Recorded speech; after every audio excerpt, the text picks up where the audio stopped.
Okay. Happy morning. நான் பேசுறது எல்லாருக்கும் கேக்குதா? Yes ma'am. Good morning ma'am. Happy good morning, morning. ma'am. Happy morning. So இன்னைக்கு என்னன்னா நம்ம பார்க்க போறது பயங்கரமான கான்ட்ரவர்ஷியலான ஏரியா. இப்போ ஒரு போலீஸ் வந்து விசாரிக்கிறாங்க. இந்த இடத்துலதான் ரமேஷ்ன்ற ஆள் இருந்தாரா?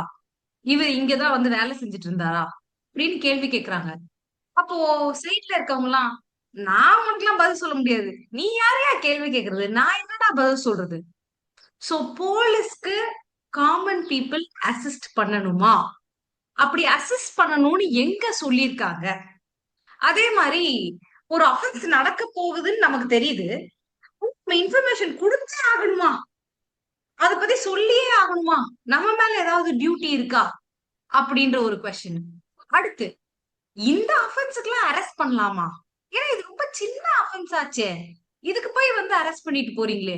சோ எந்த அஃபென்ஸுக்கு அரெஸ்ட் பண்ணலாம்? எந்த அஃபென்ஸ்க்கு வாரண்டோட அரெஸ்ட் பண்ணணும்? அப்படியே நான் அரெஸ்ட் பண்ணும்போது என்னெல்லாம் பண்ணலாம்? நேரா வந்து ஒரு அறை அப்படியே அந்த இந்த டிவில எல்லாம் பார்ப்போம் இல்லைங்களா? ஹீரோ வந்து சிங்கம் மாதிரி ஒரு பெரிய போஸ்ட்ல இருப்பாரு. உடனே என்ன பண்ணுவாரு, நேரா வந்து ஒண்ணுமே கேட்க மாட்டாரு. அடி தட்டி போது அதுக்கப்புறம் அடிச்சு பயங்கரமா இழுத்துட்டு அதுக்கப்புறம் போலீஸ் ஸ்டேஷன் போவாரு. அந்த மாதிரி நம்ம டிவில பாக்குறதெல்லாம் நிஜத்துல சட்டப்படி நடக்க வாய்ப்பு உண்டா அப்படின்றதெல்லாம் இன்னைக்கு கிளாஸ்ல தான் நம்ம பார்க்க போறோம். எப்பெல்லாம் கிளாஸ் இன்ட்ரெஸ்டிங்கான ஏரியாக்கு போதோ அதெல்லாம் நல்லா யோசிச்சுக்கோங்க. நம்ம டிஎன்பிசி சாரி ஜட்ஜஸ்க்குமே வந்து அது இம்பார்ட்டன்டான ஏரியா. சோ உங்களுக்கு டிஸ்ட்ரிக்ட் ஜட்ஜு எக்ஸாமினேஷன் இது ஃப்ரேம் பண்ணும்போது, கொஸ்டின்ஸ் ஃப்ரேம் பண்ணும்போது அவங்களுக்கு இந்த ஏரியாவும் இன்ட்ரெஸ்டா இருக்கும். அதனால கண்டிப்பா இதுல இருந்து கொஸ்டின் வரும். நீங்க எழுதி வச்சுக்கலாம். அரெஸ்ட் ஹவு மேட் இந்த சாப்டர்ல இருந்து எம்சிக்யூவும் வர வாய்ப்புண்டு. 3 மார்க் 5 மார்க்கும் வர வாய்ப்புண்டு. இந்த சாப்டர் கரெக்டா வேலை செய்யுதான்னு பார்க்க வேண்டிய டியூட்டி யாருது? ஒழுங்கா அரெஸ்ட் பண்ணாங்களா, இதெல்லாம் பண்ணாங்களா, பண்ணலையா, இல்ல தப்பு பண்ணாங்களா அப்படின்னு ஜட்ஜோட டியூட்டி. உங்களோடது. ஓகேங்களா? உங்களோடது. சோ இதெல்லாம் தெரியாம நீங்க போய் ஜேஎம்மா இருந்துட்டு இதெல்லாம் கேட்கலன்னா உங்க போட்டு வரும். அதனால ஜட்ஜ் ஆகுற வரைக்கும் இந்த சாப்டர் இந்த கிளாஸ் ரொம்ப ரொம்ப இம்பார்ட்டன்ட். சோ இன்னைக்கு கிளாஸ்க்கு போயிடலாமா? Yes, ma'am. Yes ma'am. அதான் முக்கியமான சாப்டரே உங்களுக்கு வருது. ஓகேங்களா? சோ இந்த சாப்டர்ல இருந்து அடிச்சு சொல்ற கண்டிப்பா கொஸ்டின் வரும். இந்த சாப்டர்ல இருந்து கொஸ்டின் வரலன்னா என் பேரை நீங்க மாத்திக்கலாம். வேற ஏதாவது பேர் வச்சிருக்கேன். எனக்கு கூட மாலதி வந்து கொஞ்சம் ஓல்டு ஃபேஷனான நேம் மாதிரி இருக்கு. எங்க அப்பா அம்மா வச்சுட்டாங்க. அந்த காலத்து படங்கள் எல்லாம் பாத்தீங்கன்னா இந்த பேர் இருக்கும். சோ ஏதாவது புது பேர் ஏதாவது யோசிச்சுட்டாங்க. ஓகேங்களா? Done. So arrest of persons அததான் இப்ப பார்க்க போறோம். அது செக்ஷன் 35 ஆஃப் பிஎன்டபிள்யூஎஸ்ல ஸ்டார்ட் ஆகுது. இது ஒரு பெரிய சாப்டர் தான். ஆனா ரொம்ப முக்கியமானது இன்ட்ரெஸ்டிங்கான சாப்டர். மனசு வச்சீங்கன்னா ஹாஃப் அன் ஹவர்ல முடிச்சிடலாம். அந்த மாதிரி ஒரு சாப்டர். ஓகே.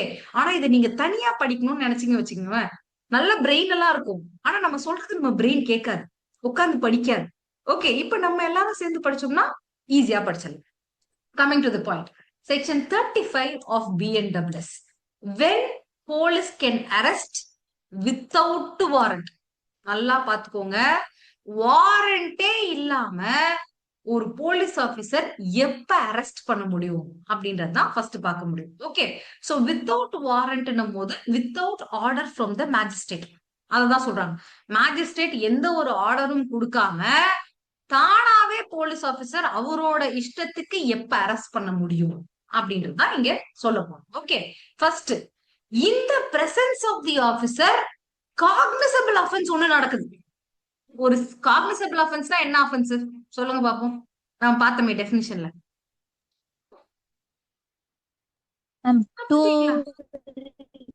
செக்ஷன் கூட விட்டுருங்க, கஷ்டமா இருந்தா. ஆனா Schedule அதெல்லாம் one. think- G ma'am. One prescribed. Okay. Schedule one ma'am ல ஷெட்யூல் prescribed. ஒன்ல வந்துட்டு எதெல்லாம் வந்து காக்னிசபிள் அஃபென்ஸ் சொல்லிட்டு ஸ்பிளிட் பண்ணிருக்காங்களோ டிஸ்கிரைப் அதெல்லாம் பண்ணிருக்காங்களோ அது எல்லாமே காக்னிசபிள். Cognisable offence.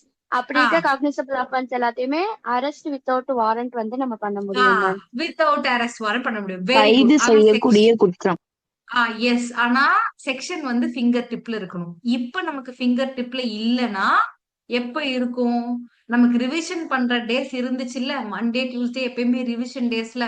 இப்போ ஃபிங்கர் டிப்ல வச்சுக்கிட்டாதானே நம்ம ஜட்ஜ் ஆக முடியும். நோட்டிபிகேஷன் கண்டிப்பா போட போறாங்க. அப்படி இல்ல, நான் 3 வருஷம் கழிச்சுதான் மேம் நோட்டிபிகேஷனே அட்டென்ட் பண்றதுக்கு எனக்கு எலிஜிபிள் வரும். இப்ப ரிவிஷன்ல மாத்தினா என்ன பண்ணுவீங்க? 3 வருஷமும் இதே மென்டாலிட்டியில இருந்தா என்ன பண்ணுவீங்க? 3 வருஷமும் போயிருக்கும், ப்ரிப்பரேஷனும் போயிருக்கும். எல்லாம் உங்க கையில தானே இருக்கு. சரியா? ஓகே. சரி, இந்த பிரசன்ஸ் ஆஃப் போலீஸ் ஆபீசர் ஒரு காக்னிசபிள் அஃபென்ஸ் நடக்குதுன்னா அப்ப அவர் உடனே என்ன பண்ணலாம்? வாரண்ட் இல்லாம அரெஸ்ட் பண்ணலாம். நெக்ஸ்ட், ஒரு ரீசனபிள் கம்ப்ளைண்ட் வருது. நார்மலான கம்ப்ளைண்ட் இல்ல, ரீசனபிள் கம்ப்ளைண்ட். அதை பார்க்கும் போதே உண்மை இருக்கிற மாதிரி தெரியுது. நெக்ஸ்ட், கிரெடிபிள் இன்ஃபர்மேஷன் கிடைக்குது. கிரெடிபிள் இன்ஃபர்மேஷன்னா ரேண்டம் இன்ஃபர்மேஷன் கிடையாது, அது உண்மைன்னு நம்பக்கூடிய ஒரு இன்ஃபர்மேஷன் கிடைக்குது. நெக்ஸ்ட், இந்த போலீஸ் ஆபீசருக்கே ஒரு ரீசனபிள் சஸ்பிஷன் வருது. இந்த இடத்துல பார்த்தா இவன் மொழி சரியில்லையே. இப்போ நம்ம எல்லாம் தப்பு பண்ணா நம்ம எதுவுமே சொல்ல தேவையில்ல, நம்ம அம்மா அப்பா அழகா கண்டுபிடிச்சிருவாங்க. அதுவும் நம்ம அக்கா தங்கச்சி யாராவது இருந்தாங்கன்னு வச்சுக்கோங்களேன், பயங்கரமான சிபிஐ. நம்ம ஒண்ணுமே சொல்ல தேவையில்ல, நம்ம இப்படி மூச்சு விட்டா கூட நீ ஏன் இப்படி மூச்சு விடுற, ஏதோ ஒண்ணு நடந்திருக்கு. இந்த கில்லி படத்துல அவங்க சிஸ்டர் இருப்பாங்க பாருங்க, பயங்கர இன்டெலிஜென்ட்.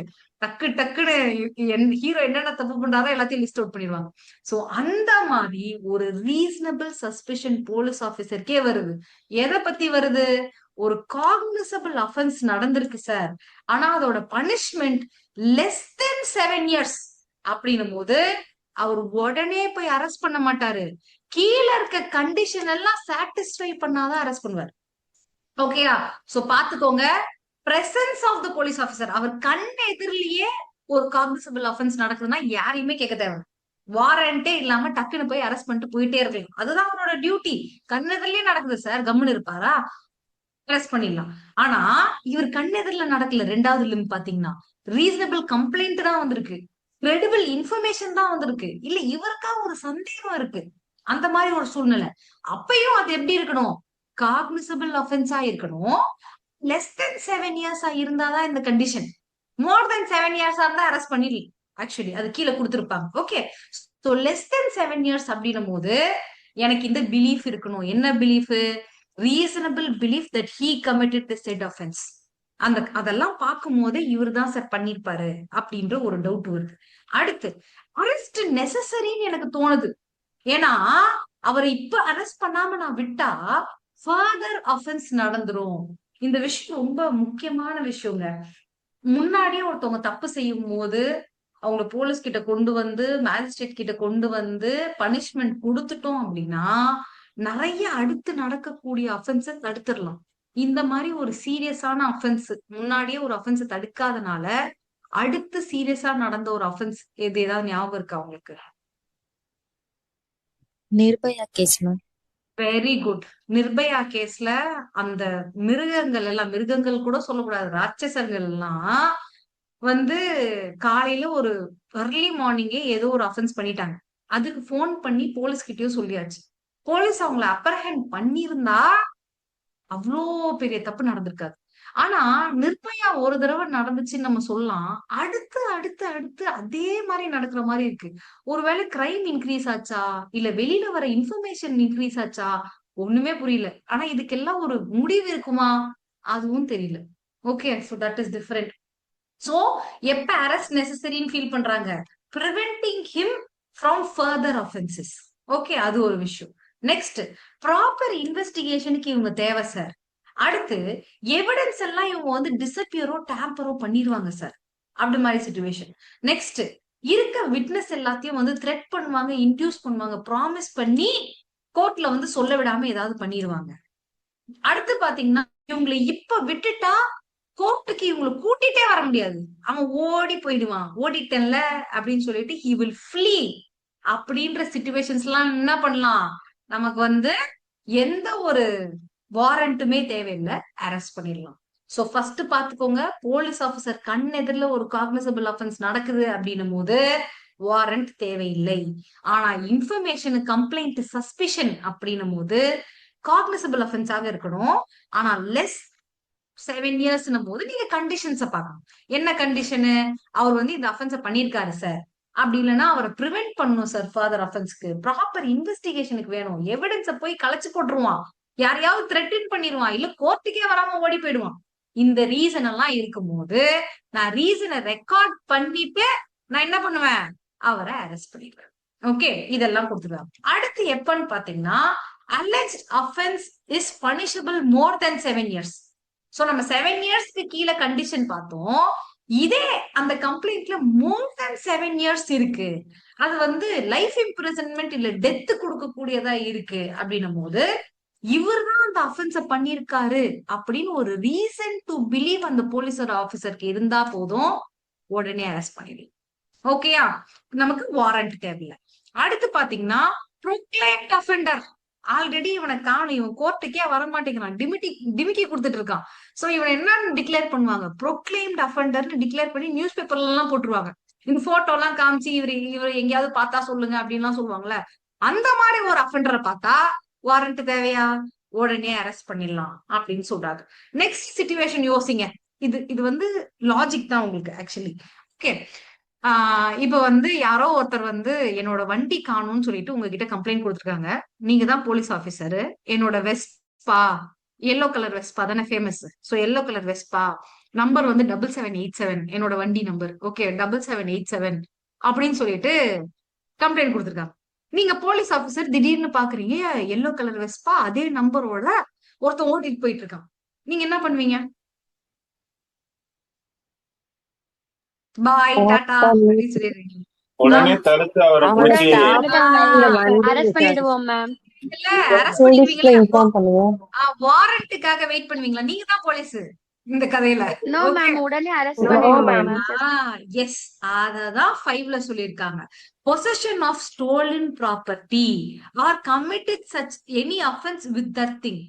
அத வச்சு யாரையோ ஸ்நாச்சிங் பண்ணிட்டு போறான், இழுத்துட்டு போறான், அந்த மாதிரி ஏதோ நடக்குது, ரீசனபிள் சஸ்பிஷன் இருக்கு இது திருடின ப்ராப்பர்ட்டி தான் அப்படின்னு சொல்லிட்டு உடனே நீங்க அரெஸ்ட் பண்ணிடலாம், வாரண்ட்டுக்கு வெயிட் பண்ண தேவையில்லை.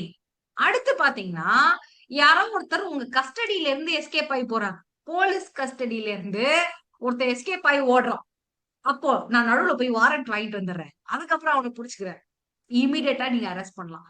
அடுத்து நீங்க ஏதோ டியூட்டி பண்றீங்க, மேபி ஒரு பெரிய ஆளை அரெஸ்ட் பண்ண போறீங்க. எங்க அண்ணனை நீ அரெஸ்ட் பண்ணிடுவியா, என்ன தாண்டிதான் நீ போகணும் அப்படின்னு ஒரு 2 பேர் நிக்கிறாங்க, பெருசு பெருசா குண்டு குண்டா. நீங்க என்ன பண்ணலாம், அந்த 2 பேரையும் தூக்கி ஜீப்ல போட்டு வாரி போட்டு வந்துடலாம். Okay, so obstructing police officer duty யாரு பண்றாலோ, இல்ல போலீஸ் கஸ்டடியில இருந்து யாராவது ஓடினாலோ அவங்களையும் நீங்க என்ன பண்ணலாம், வாரண்ட் இல்லாம அரெஸ்ட் பண்ணலாம். நெக்ஸ்ட் பாத்தீங்கன்னா, இந்த நம்ம யூனியன் போர்சஸ்ன்னு சொல்லுவாங்க, ஆர்ம்டு போர்சஸ். யாரெல்லாம் ஆர்ம்டு போர்சஸ்ல வருவாங்க?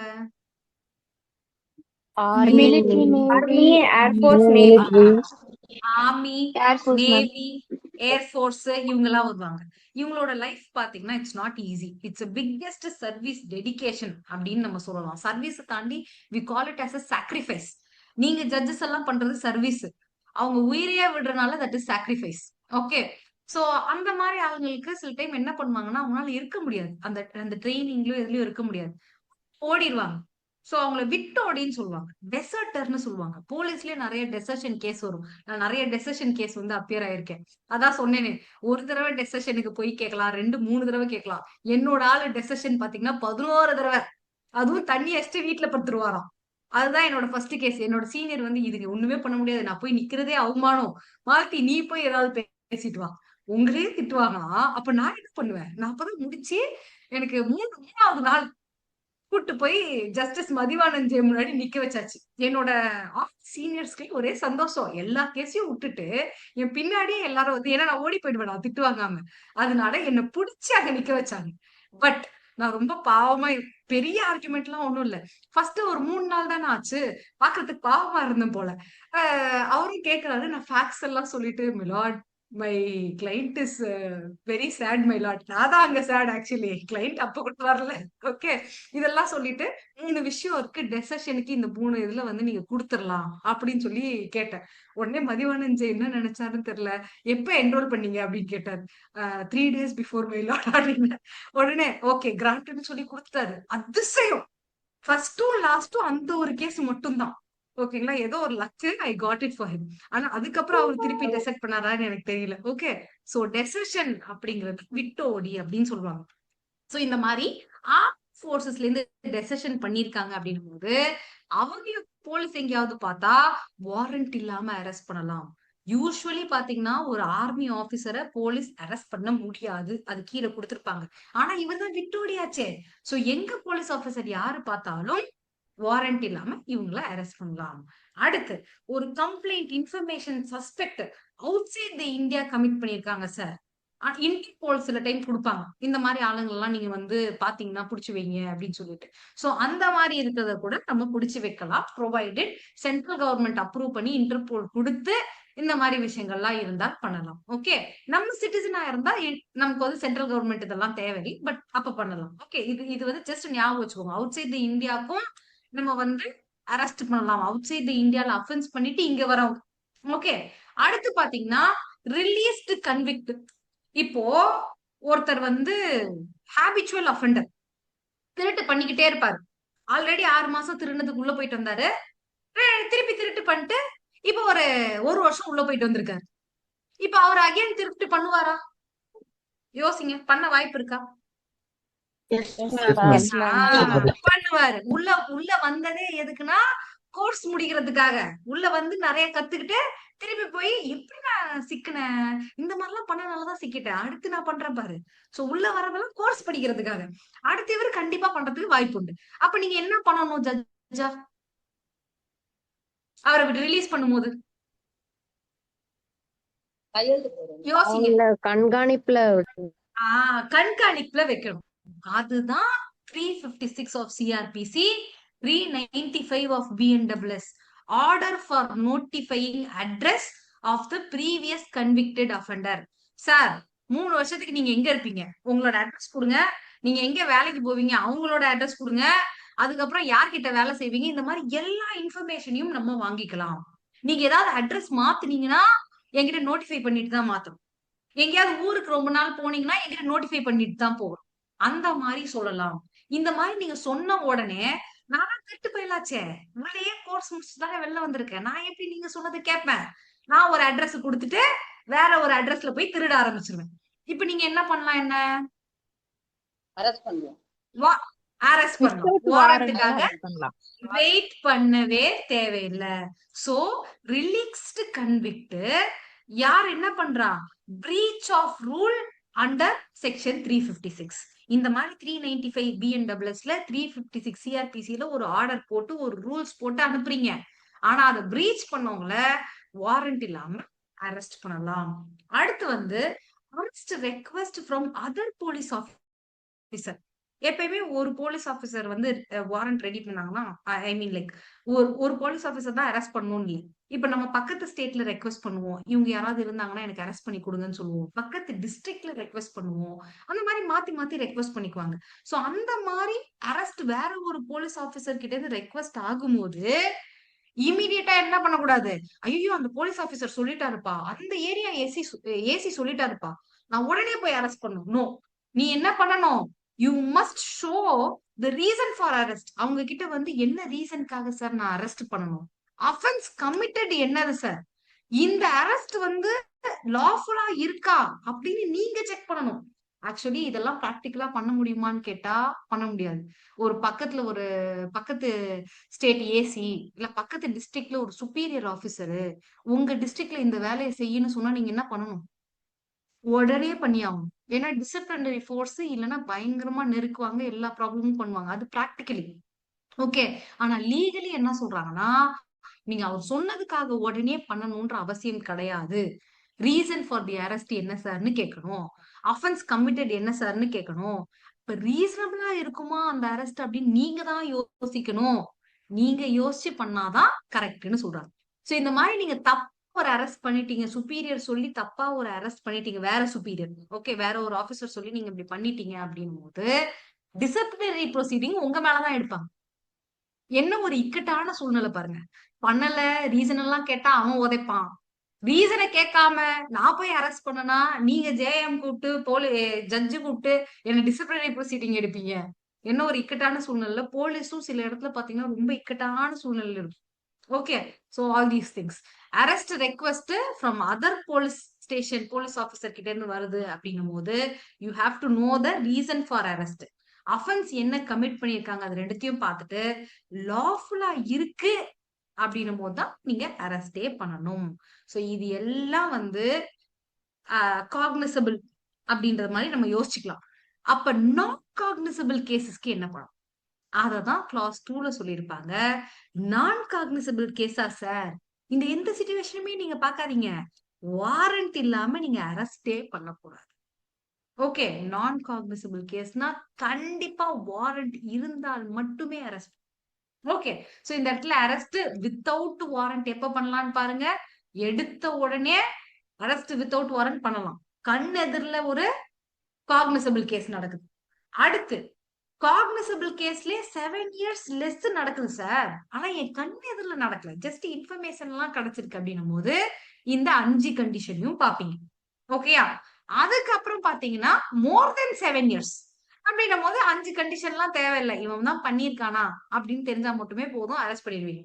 அப்புறம் ப்ரொக்ளைம்ட் அஃபண்டர், ஸ்டோலன் ப்ராப்பர்ட்டி வச்சிருக்கவங்க, கஸ்டடியில இருந்து எஸ்கேப் ஆனவங்க, பப்ளிக் சர்வெண்ட் டியூட்டியை வந்து பண்ண விடாம பண்ணதுங்க, அதுக்கப்புறம் வந்து யூனியன் ஆர்ம்டு போர்சஸ்ல இருந்து டெசர்ட் ஆகி ஓடினவங்க, அப்புறமா வந்து ரிலீஸ்டு கன்விக்ட் 395ல அட்ரஸ் கொடுத்துட்டு போன சொன்னா நீ பொய்யான அட்ரஸ் கொடுத்துட்டு போற, 395 BNWS வைலேட் பண்ண ரிலீஸ்டு கன்விக்ட், அதெல்லாம் சொல்லியிருப்பாங்க. நெக்ஸ்ட் அதர் போலீஸ் கிட்ட இருந்து வந்தா நம்ம எவ்வளவு உஷாரா இருக்கணும், அந்த போலீஸ் என்னெல்லாம் பண்ணணும்ன்றதுதான் அடுத்தது. ஃபைனலா என்ன சொல்றாங்க, ஒரு நான் காக்னிசபிள் கேஸா கண்டிப்பா அரெஸ்ட் பண்ணாதீங்க சார், வாரண்ட் இருந்தா மட்டும் அரெஸ்ட் பண்ணுங்க அப்படின்னு சொல்றதுதான் கிளாஸ் 2. ஓகே, சோ இந்த இடத்துல ஒரு சின்ன கிளாரிட்டி கொடுக்கணும். இது எல்லாம் காக்னிசபிள் பார்த்தோம். இதே நான் காக்னிசபிள் கேஸ்னா எந்த செக்ஷன் அப்ளை ஆகும் அப்படின்னு பாத்தீங்கன்னா section 42 or 39 of BNWS. Okay, எழுதி வச்சுக்கோங்க. அதுக்கு அடுத்து பாத்தீங்கன்னா நம்ம இன்னொரு விஷயம் பார்த்தோம். இப்போ காக்னிசபிள் கேஸ் கண் எதிரில நடந்தா என்ன பண்ணலாம்?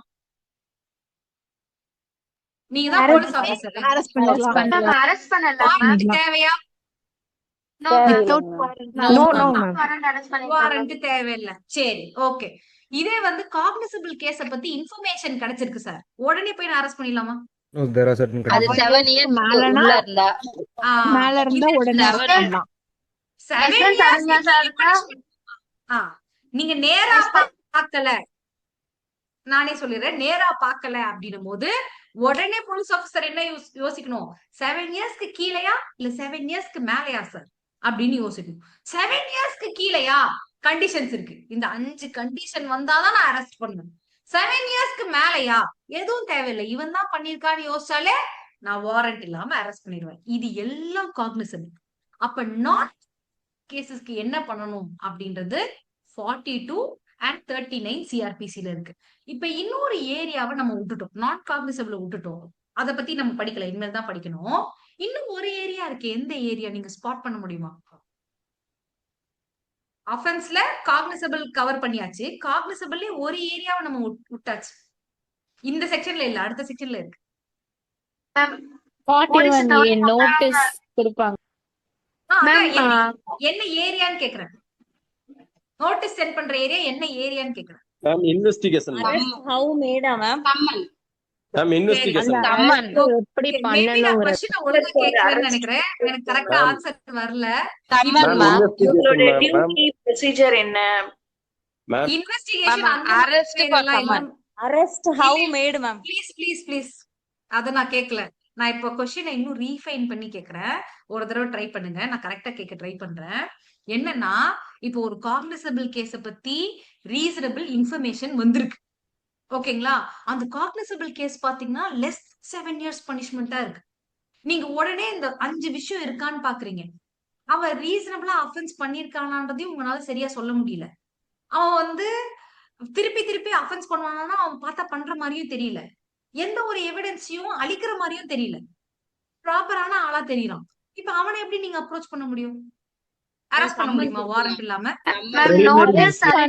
அரெஸ்ட் பண்ணாம நோட்டீஸ் அனுப்பி அவங்கள क्वेश्चन பண்ணலாம் மேம். எஸ், பவித்ரா சொன்னது கரெக்ட். இப்ப அவன் ஓட மாட்டான், யாரையும் அஃபெக்ட் பண்ண மாட்டான், எவிடன்ஸையும் சாவடிக்க மாட்டான், இவன் தான் பண்ணானாலும் எனக்கு ஒரு என்ன சொல்றது ரீசன் டு பிலீவ் வர மாட்டேங்குது சார், இவனை கூப்பிட்டு நான் விசாரிக்கணும் சார்.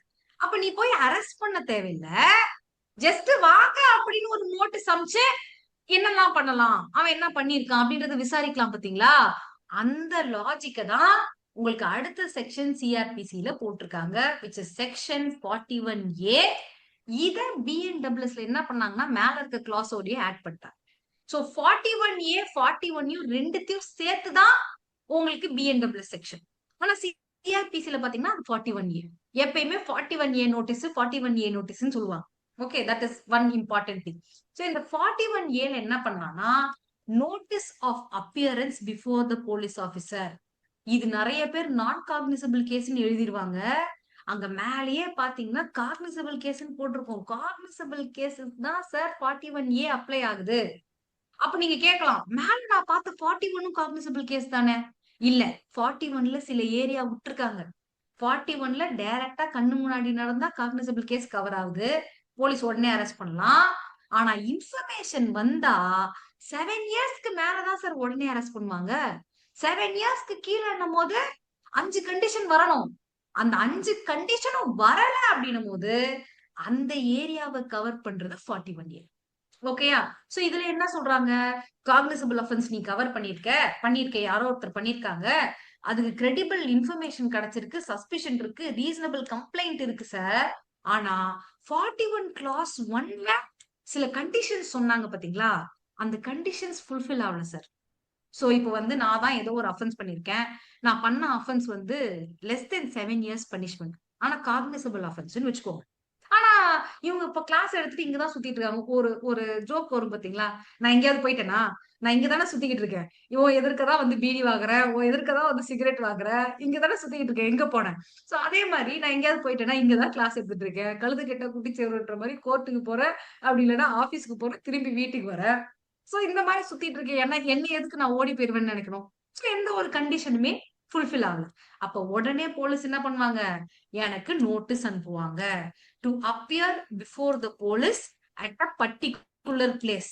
இந்த டேட் இந்த டைம் 1 minute ஷேர் பண்றது ப்ராப்பரா இல்ல நினைக்கிறேன். எஸ், இப்ப கரெக்டா ஷேர் ஆகுதுங்களா நோட்ஸ்? ஓகே. சோ இந்த இடம் இந்த பர்டிகுலர் பிளேஸ்க்கு வாங்க, நான் 41A நோட்டீஸ் உங்களுக்கு எடுத்து வந்து காமிக்கிறேன், ஒரு ரியல் நோட்டீஸ். ஓகே, சோ இந்த மாதிரி வாங்கன்னு சொல்லுவாங்க. இப்போ என் மேல என்ன டியூட்டி வருது, அந்த மாதிரி நோட்டீஸ் அமிச்சா I have a duty to comply the notice. இப்ப நான் கம்ப்ளை பண்ணிட்டேன் அப்படின்னும் போது என்ன அரெஸ்ட் பண்ண கூடாது. நான் கம்ப்ளை பண்ணல அப்படின்னும் போது தான் என்ன பண்ணணும், என்ன அரெஸ்ட் பண்ணணும். 41 நோட்டீஸ் அமிச்சோம், நான் வரல அப்படின்னா அப்பதான் என்ன அரெஸ்ட் பண்ணுவாங்க. 41 நோட்டீஸ் அமிச்சு நான் வந்துட்டேன்னா என்ன அரெஸ்ட் பண்ண கூடாது. ஆனா இந்த இடத்துலதான் ஒரு கிக்கிரி முக்கிரி நடக்கும். என்ன பண்ணுவாங்கன்னா 41A நோட்டீஸ் சில பேருக்கு வந்து அரெஸ்ட் பண்ணணும்னு முடிவு பண்ணி அமிச்சிருவாங்க. ஏன்னா நான் வந்து தேடி அலைஞ்சி கஷ்டப்பட்டு உன்னை பிடிக்கணும். நான் அலைஞ்சி பிடிக்கிறது கரெக்டா, இல்ல நான் 41 நோட்டீஸ் அமிச்சு ஒன்னையே ஸ்டேஷனுக்கு வர வச்சிருவேன். வந்ததுக்கு அப்புறம் என்ன பண்ணுவேன், உன்கிட்ட சில கொஸ்டின்ஸ் கேட்பேன், நீயும் பதில் சொல்லுவேன். ஆனா நான் என்ன சொல்லுவேன், you are unwilling to identify your self. நீ வந்து நான் கேட்கறதுக்கெல்லாம் வந்து பதில் சொல்ல மாட்டேங்கிற, நீ வெளியே போனீங்கன்னா இந்த மாதிரி பிரச்சனை இருக்கு, அந்த மாதிரி பிரச்சனை இருக்குன்னு எல்லா ரீசனையும் எழுதி உன்னை அரெஸ்ட் பண்ணிருக்க. இது ரியாலிட்டியில நடக்கிற ஒரு விஷயம். இந்த மாதிரி உங்க கிளைண்ட் யாரையாவது பண்ணிருக்காங்களா? மேம் இந்த actually எஃப்ஐஆர் மேம் சொல்லுங்க. மேம் எஃப்ஐஆரே போடாம நோட்டீஸ் சர்வ் பண்றாங்க மேடம் என்கொயரிக்கு. ஓகே. காக்னிசபிளுக்கு வந்து எஃப்ஐஆர் போட்டுட்டு தானே ஸ்டார்ட் பண்ணும், அதுவே பண்ணாம பண்றாங்களா? அதுவும் பண்ணுவாங்க சில டைம். அதை நான் அதுவும் சில ரிட்டர்ன்லயே கொடுத்துருக்கேன் மேம், உங்களுக்கு சம்மன் கொடுக்கறதுக்கே ரைட்ஸ் கிடையாது அப்படின்ற. ரிட்டர்ன்ல கொடுத்ததுனால எக்ஸ்ட்ரா வந்து கிளைண்ட போட்டு 2 அடி அடிச்சாங்களா சார்? ஆக்சுவலி நம்ம இந்த சைடு போராடிட்டு இருப்போம், அங்க அவனை போட்டு அடி அடின்னு அடிப்பாங்க. சிலது அந்த மாதிரியும் நடக்கும். அந்த மாதிரி என் கிளைண்ட்டுக்கும் நடந்துருக்கு. உங்களுக்கு என்ன நடந்துச்சு சார், விட்டாங்களா அப்புறம்? அது என்னோட பர்சனல் மேட்டர் மேடம். பர்சனல் மேட்டருங்களா? நான் தான் கம்ப்ளைண்ட் அவங்க கொடுத்தாங்க, உங்களுக்கு இதுக்கெல்லாம் ரைட்டே கிடையாதுன்னு சொல்லி சைட்டேஷன் எல்லாமே வச்சு கொடுத்துட்டு அவங்க மேனேஜ்லயும் பார்த்தாங்க, பார்த்துட்டு அப்படியே போட்டுருட்டாங்க. பார்த்துட்டு அனுப்பிச்சு விட்டாங்களா? Very good. Okay. So personal matter அட்வொகேட்னாலும் கொஞ்சம் யோசிப்பாங்க. அதுவும் ஒண்ணும் தெரியாத அட்வொகேட் இருந்தாங்கன்னு வச்சுக்கோங்க, மத்தவங்க மேல இருக்க கடுப்பெல்லாம் அந்த அட்வொகேட் மேல காமிப்பாங்க. சோ அட்வொகேட் வந்து கத்தி மேல நடக்கிற பொழப்பு, அதுவும் கிரிமினல் அட்வொகேட்டா இருக்கணும்னா ரொம்ப உஷாரா இருக்கணும். நம்ம மேல ஒரு எஃப்ஐஆர் இருக்கு, நம்ம ஒரு 4 பேர் மேல பர்சனலா கேஸ் போட்டதான் தான் நம்ம அட்வொகேட். ஆனா நீங்க யாரும் அந்த வேலையை பண்ணக்கூடாது. ஏன்னா நீங்க எல்லாம் அட்வொகேட்டா, நீங்க எல்லாம் யாரு, ஜட்ஜஸ். உங்க மேல ஒரு சின்ன எஃப்ஐஆர் கூட இல்லாத அளவுக்கு பாத்துக்கோங்க. Kind request. ஓகே. எனக்கு என் மேல எனக்கு பிரச்சனை கிடையாது. Because I am going to stay as an advocate. நீங்க உஷாரா இருக்கணும். ஓகேயா? சோ 41A நோட்டீஸ் அனுப்புவாங்க. எதுக்கு அனுப்புவாங்க? காக்னிசபிள் கேசஸ்க்கு தான் அனுப்பணும். அது credible information, suspicion, reasonable complaint இருக்கும்போது அனுப்புவாங்க. அப்ப உடனே அந்த ஆளுக்கு வந்து டியூட்டி வந்துரும். போய் அப்பியர் ஆகி கம்ப்ளைண்ட் பண்ணணும். கம்ப்ளைண்ட் பண்ணலன்னா அரெஸ்ட் பண்ணிடலாம். அதுவும் அரெஸ்ட் பண்ணும்போது சும்மா அரெஸ்ட் பண்ணக்கூடாது. என்ன ரீசனுக்காக அரெஸ்ட் பண்றீங்கன்றதை எழுதி வச்சுட்டு அரெஸ்ட் பண்ணலாம். ஆனா இப்போ ஒரு புது ஏரியா கொண்டு வந்திருக்காங்க. என்ன ஏரியானா இந்த மாதிரி சும்மாவே அரெஸ்ட் பண்ணிடுறாங்கல்ல. சோ ஒரு சுப்பீரியர் ஆபீசர், டிஎஸ்பிக்கு மேல இருக்க ஒரு ஆபீசர் கிட்ட ப்ரையர் பர்மிஷன் வாங்கிட்டு தான் சார் நீங்க அரெஸ்ட் பண்ணணும். என்ன மாதிரி அஃபென்ஸ்ன்னு பாத்தீங்கன்னா லெஸ் தென் 3 years. அவங்க அஃபென்ஸ் பாத்தீங்கன்னா 7 yearsக்கு கீழே வந்தாதான் இது கீழே வரும். சோ 7 yearsல இன்னும் கீழே பாத்தீங்கன்னா இன்னும் சின்ன offence, less than 3 years punishment கொடுக்கக்கூடிய ஒரு அஃபென்ஸ் சார். அப்படின்னும் போது கண்டிப்பா ப்ரையர் பர்மிஷன் யார்கிட்ட வாங்கணும்? டிஎஸ்பிக்கும், டிஎஸ்பி இல்ல டிஎஸ்பிக்கு மேல இருக்க ஒரு ஆபீசர் கிட்ட பர்மிஷன் வாங்கிட்டு தான் அரெஸ்ட் பண்ணணும்னு சொல்றாங்க. இல்ல அவங்களுக்கு வந்து வயசாயிடுச்சு, ரொம்ப இன்ஃபார்மா இருக்காங்க, உடம்பு சரியில்லாம இருக்காங்க, அபோவ் 60 years இருக்காங்க அப்படின்னும் போது டிஎஸ்பி கிட்ட பர்மிஷன் வாங்கிட்டு அரெஸ்ட் பண்ணுங்க சார் அப்படின்னு இங்க எக்ஸ்ட்ரா கிளாஸ் 7 வந்து நம்மளோட பிஎன்டபிள்யூஎஸ்ல ஆட் பண்ணிருக்காங்க. ஓகே. சோ இந்த இடம் புரிஞ்சிருச்சுங்களா உங்களுக்கு? காக்னிசபிள் அஃபென்ஸ் கண்ணெதில நடந்தா உடனே அரெஸ்ட் பண்ணலாம். இல்ல இன்ஃபர்மேஷன் தான் கிடைச்சிருக்கு, அப்ப நீங்க என்ன பார்க்கணும் உடனே? அடுத்து 7 yearsக்கு மேலயா 7 years கீழயான்னு பார்க்கணும். 7 yearsக்கு கீழே இப்ப என்ன பண்ணுவீங்க? அந்த 5 கண்டிஷன் இருக்கா? 5 கண்டிஷன் இருக்கா பாப்பீங்க. 5 கண்டிஷன் இல்ல சார், அவன் நல்லவனா இருக்கான், அப்ப என்ன பண்ணுவீங்க? சூப்பர். 41A நோட்டீஸ் அனுப்பிச்சிட்டீங்க, அப்ப அவன் என்ன பண்ணணும்?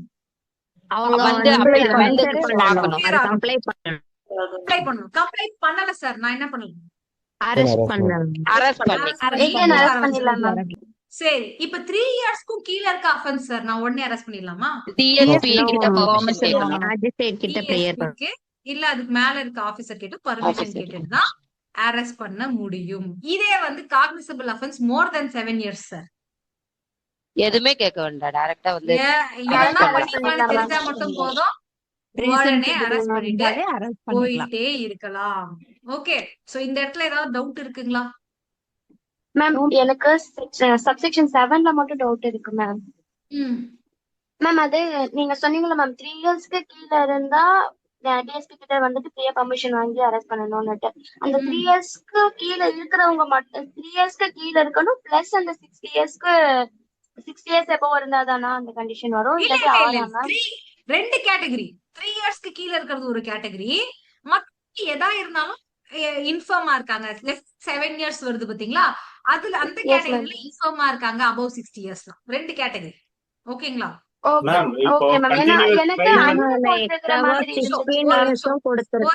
ஒருத்தரா கேட்டாதானே எனக்கும் புரியும். Okay.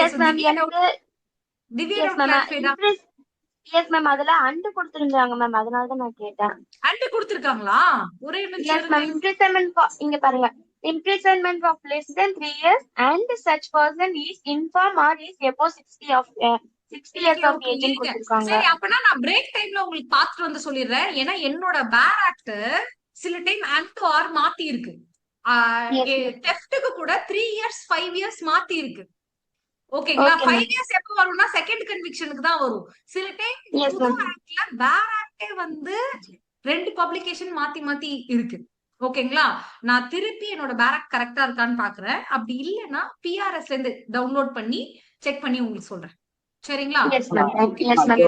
During break ton. So வேற ஏதாவது டவுட் இருக்கா உங்களுக்கு? அப்படி இல்லையா?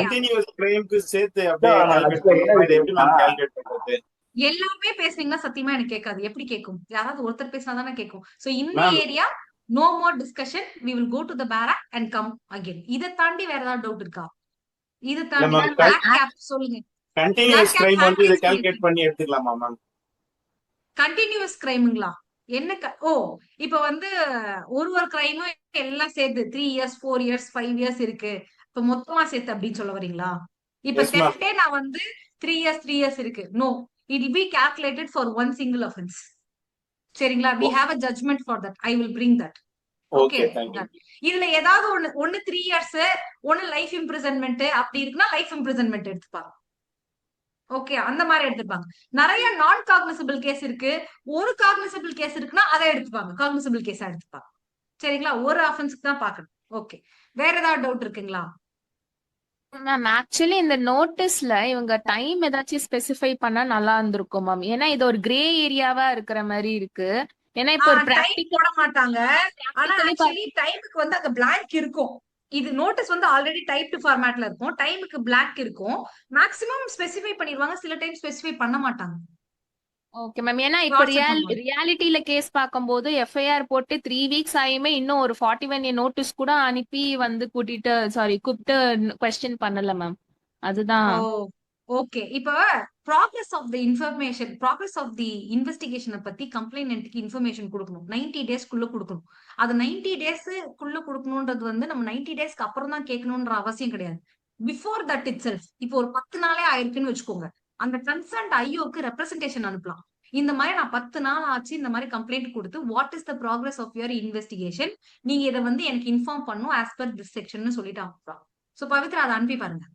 Okay ma'am. சோ என்ன மத்தவங்க எல்லாம் சொல்றாங்களா, பகச்சிக்காதீங்க எப்படி பார்த்தாலும் இவங்க தான் வந்து ஸ்டேஷன் ஹவுஸ் என்ன ஆபீசர் தான் தெரியுமா இது பவித்ரா, இன்வெஸ்டிகேட் பண்ணணும், அதுதான் அப்படி சொல்லுங்க. பகச்சிக்கிறது பகச்சிக்காதது அட்வொகேட்டுக்கு கிடையவே கிடையாது. நம்ம இறங்கிட்டோம், ஒன்ஸ் இறங்கிட்டோம்னா ஸ்ட்ராங்கா இறங்கிடணும். அப்படி இல்லையா இவங்க பின்னாடி சுத்திட்டே இருக்கணும். அப்படி பகச்சு கூடாது விரும்பணும் அப்படின்னா வேற வழிகள் நீங்க ட்ரை பண்ணணும். I can not say here, but you okay okay ma'am. Okay ma'am. I got it. நியாயம் வருது, நியாயம் கிடைக்கணும் அப்படின்னும் போது நம்ம எல்லா சைடும் ட்ரை பண்ணி பார்க்கணும் as an advocate. Okay, done. So அடுத்து பாத்தீங்கன்னா நம்ம பார்க்க போறது வந்து எப்படி அரெஸ்ட் பண்ணணும். இப்ப அரெஸ்ட் பண்ணணும்னு பார்த்தாச்சு. ஆனா இந்த அரெஸ்ட் நான் நேரா வரேன், டமால் டிமில்னு உங்களை அடிக்கிறேன், மண்டைய உடைக்கிறேன், 2 பேர் வந்து உயிருக்கு போராடுற அளவுக்கு அடிச்சு இழுத்துட்டு போறேன், இந்த மாதிரி எல்லாம் நான் பண்ணலாமா? அப்படி யாராவது ஒருத்தர் இல்லீகல் அரெஸ்ட் பண்ணா அவங்க மேல நீங்க எப்படி ஆக்ஷன் எடுப்பீங்க? இப்ப முப்பு பாருங்க, யாரோ ஒருத்தர் வந்து அரெஸ்ட் பண்ணிட்டு போயிட்டாங்க.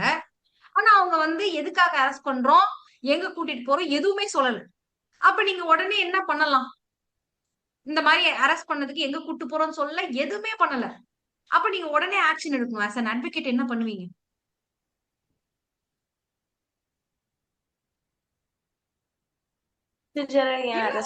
அப்படின்னு கேட்கலாம். habeas corpus. ப்ரொசீஜரை very good. Produce the body. ஏன்னா சட்டப்படி நீ அரெஸ்ட் பண்ண வந்தா எதுக்கு அரெஸ்ட் பண்ண வந்தேன்னு சொல்லணும், எங்க கூட்டிட்டு போறேன்னு சொல்லணும். இதெல்லாம் பண்ணலன்னா இல்லீகல் அரெஸ்ட். நான் என்ன பண்ணலாம், ப்ரொடியூஸ் த பாடின்னு சொல்லிட்டு ரிட்டு போடலாம். ஆனா யார் இந்த தப்பெல்லாம் பண்ணதுன்னு எனக்கு தெரியணும்ல. திடீர்னு இப்போ எனக்கு ஒரு பேர் இருக்கு, நான் இந்த ஆளுதான் தெரியும் உலகத்துக்கு அப்படின்னும் போது அந்த இடத்துல நான் கொஞ்சம் மரியாதையா இருப்பேன். எனக்கு யாருன்னே தெரியாது, நான் ஃபாரின்ல போறேன்னா நான் சிரிப்பேன், ஓடுவேன், ஓடியாருவேன், என்ன வேணாலும் பண்ணுவேன். ஓகேங்களா? இப்போ நான் தனியா ஒரு இடத்துல இருந்தேன்னா நான் என் இஷ்டத்துக்கு இருப்பேன். இதே நான் கிளாஸ் ரூம்ல ஸ்டூடெண்ட்ஸ் முன்னாடி இருந்தேன்னா நான் எப்படி நடந்துக்கணும், மரியாதையா நடந்துக்கணும். ஏன், எனக்கு ஒரு அக்கௌண்டபிலிட்டி. கரெக்டுங்களா? சோ ஆபீசர் அரெஸ்ட் பண்றவன் அக்யூரேட், விசிபிள், கிளியர் ஐடென்டிபிகேஷனோட வரணுமா? அப்பதான் அவர் மேல நம்ம ரெஸ்பான்சிபிலிட்டி என்ன பண்ண முடியும், பிக்ஸ் பண்ண முடியும். நிறைய பேர் கேட்டாங்க லாஸ்ட் தடவை எடுக்கும் போது, மேம் பொய்யான பேட்ச் மாத்திட்டு வந்துட்டா அது டிஃபரெண்ட், முடிஞ்ச வரைக்கும் நம்ம காஷனா இருக்கலாம்ல. சோ அத பத்தி சொல்றதுதான் 41B 36 of BNWS, procedure of arrest, duty of the police officer making arrest. ஒரு போலீஸ் ஆபீசர் அரெஸ்ட் பண்ணும்போது என்ன டியூட்டியை ஃபாலோ பண்ணணும் sir? First accurate, visible, clear ஐடென்டிபிகேஷனை போட்டுட்டு வரணும். நேம கரெக்டா ஐடென்டிஃபை பண்ற மாதிரி இருக்கணும். அவங்க என்ன போலீஸ் ஆபீசர், என்ன ஸ்டேஜ்ல இருக்காங்க, யாரு அப்படின்றது தெரியணும். இது அப்படின்றத ஃபர்ஸ்ட் சொல்லியிருக்காங்க. அடுத்து மெமரண்டம் ஆஃப் அரெஸ்ட்னு ஒரு பேப்பரை ரெடி பண்ணணும். அதுல என்ன பண்ணுவாங்கன்னா, எத்தனை டைமுக்கு நான் வந்து அரெஸ்ட் பண்ணேன், எங்க அரெஸ்ட் பண்ணேன், என்ன ரீசனுக்காக அரெஸ்ட் பண்ணேன், எல்லாமே அந்த மெமரண்டம் ஆஃப் அரெஸ்ட்ல போட்டிருக்கும். ஓகே, இதை அரெஸ்ட் பண்ணிட்டு ஒரு விட்னஸ் கிட்டையும் நான் அதை அட்டெஸ்ட் பண்ணணும், சைன் வாங்கணும். பிளஸ் அது வந்து ஒரு ஃபேமிலி மெம்பராக இருக்கலாம், ரெஸ்பெக்டபிள் மெம்பர் ஆஃப் த லொக்காலிட்டியாக இருக்கலாம், யாரா வேணாலும் இருக்கலாம். பிளஸ் யாரை நான் அரெஸ்ட் பண்ணணும், அந்த அக்யூஸ்டோட, அரெஸ்டட் பர்சனோட சைனையும் கவுண்டர் சைனையும் நான் வாங்கிக்கிறேன். இந்த மெமரண்டம் ஆஃப் அரெஸ்ட்ல தான் என்ன டேட்டுக்கு பண்ணேன், எந்த இடத்துல பண்ணேன், எப்படி பண்ணேன், அந்த மொத்த டீடைல்ஸ் இருக்கும். சோ அதையுமே என்ன பண்ணணும், அந்த ஆபீசர் ரெடி பண்ணணும். அடுத்து அரெஸ்ட் பண்ணதுக்கு அப்புறம் அந்த அரெஸ்ட் பர்சனோட நியர் ஃப்ரெண்டுக்கு, ரிலேட்டிவ்க்கு, ஃப்ரெண்ட் இல்ல ரிலேட்டிவ் இல்லனா எனி அதர் பர்சனுக்காவது இன்ஃபர்மேஷன் கொடுக்கணும் அப்படின்றத சொல்றாங்க. இது எல்லாமே சிஆர்பிசில குதிச்சு வந்துடல. ஆல்ரெடி ஒரிஜினல் சிஆர்பிசில இது கிடையவே கிடையாது. 41B இன்சர்ட் பண்ணிருக்காங்க. இது இன்சர்ட் பண்ணது எந்த முக்கியமான கேஸ்லான்னு பாத்தீங்கன்னா DK Basu versus state of West Bengal. West பெங்கால்ல பாத்தீங்கன்னா கொத்து கொத்தா ஆளுங்க காணாம போய்கிட்டே இருக்காங்க. எங்க போனாங்கன்னே தெரியல. அப்படியே அடிச்சு புதைச்சிருவாங்க போல எனக்கு தெரிஞ்சு. சோ போலீஸோட அட்டூழியம் ரொம்ப அதிகமாகுது. இப்ப நான் உங்களுக்கு சொல்லணும்னு அவசியம் இல்ல.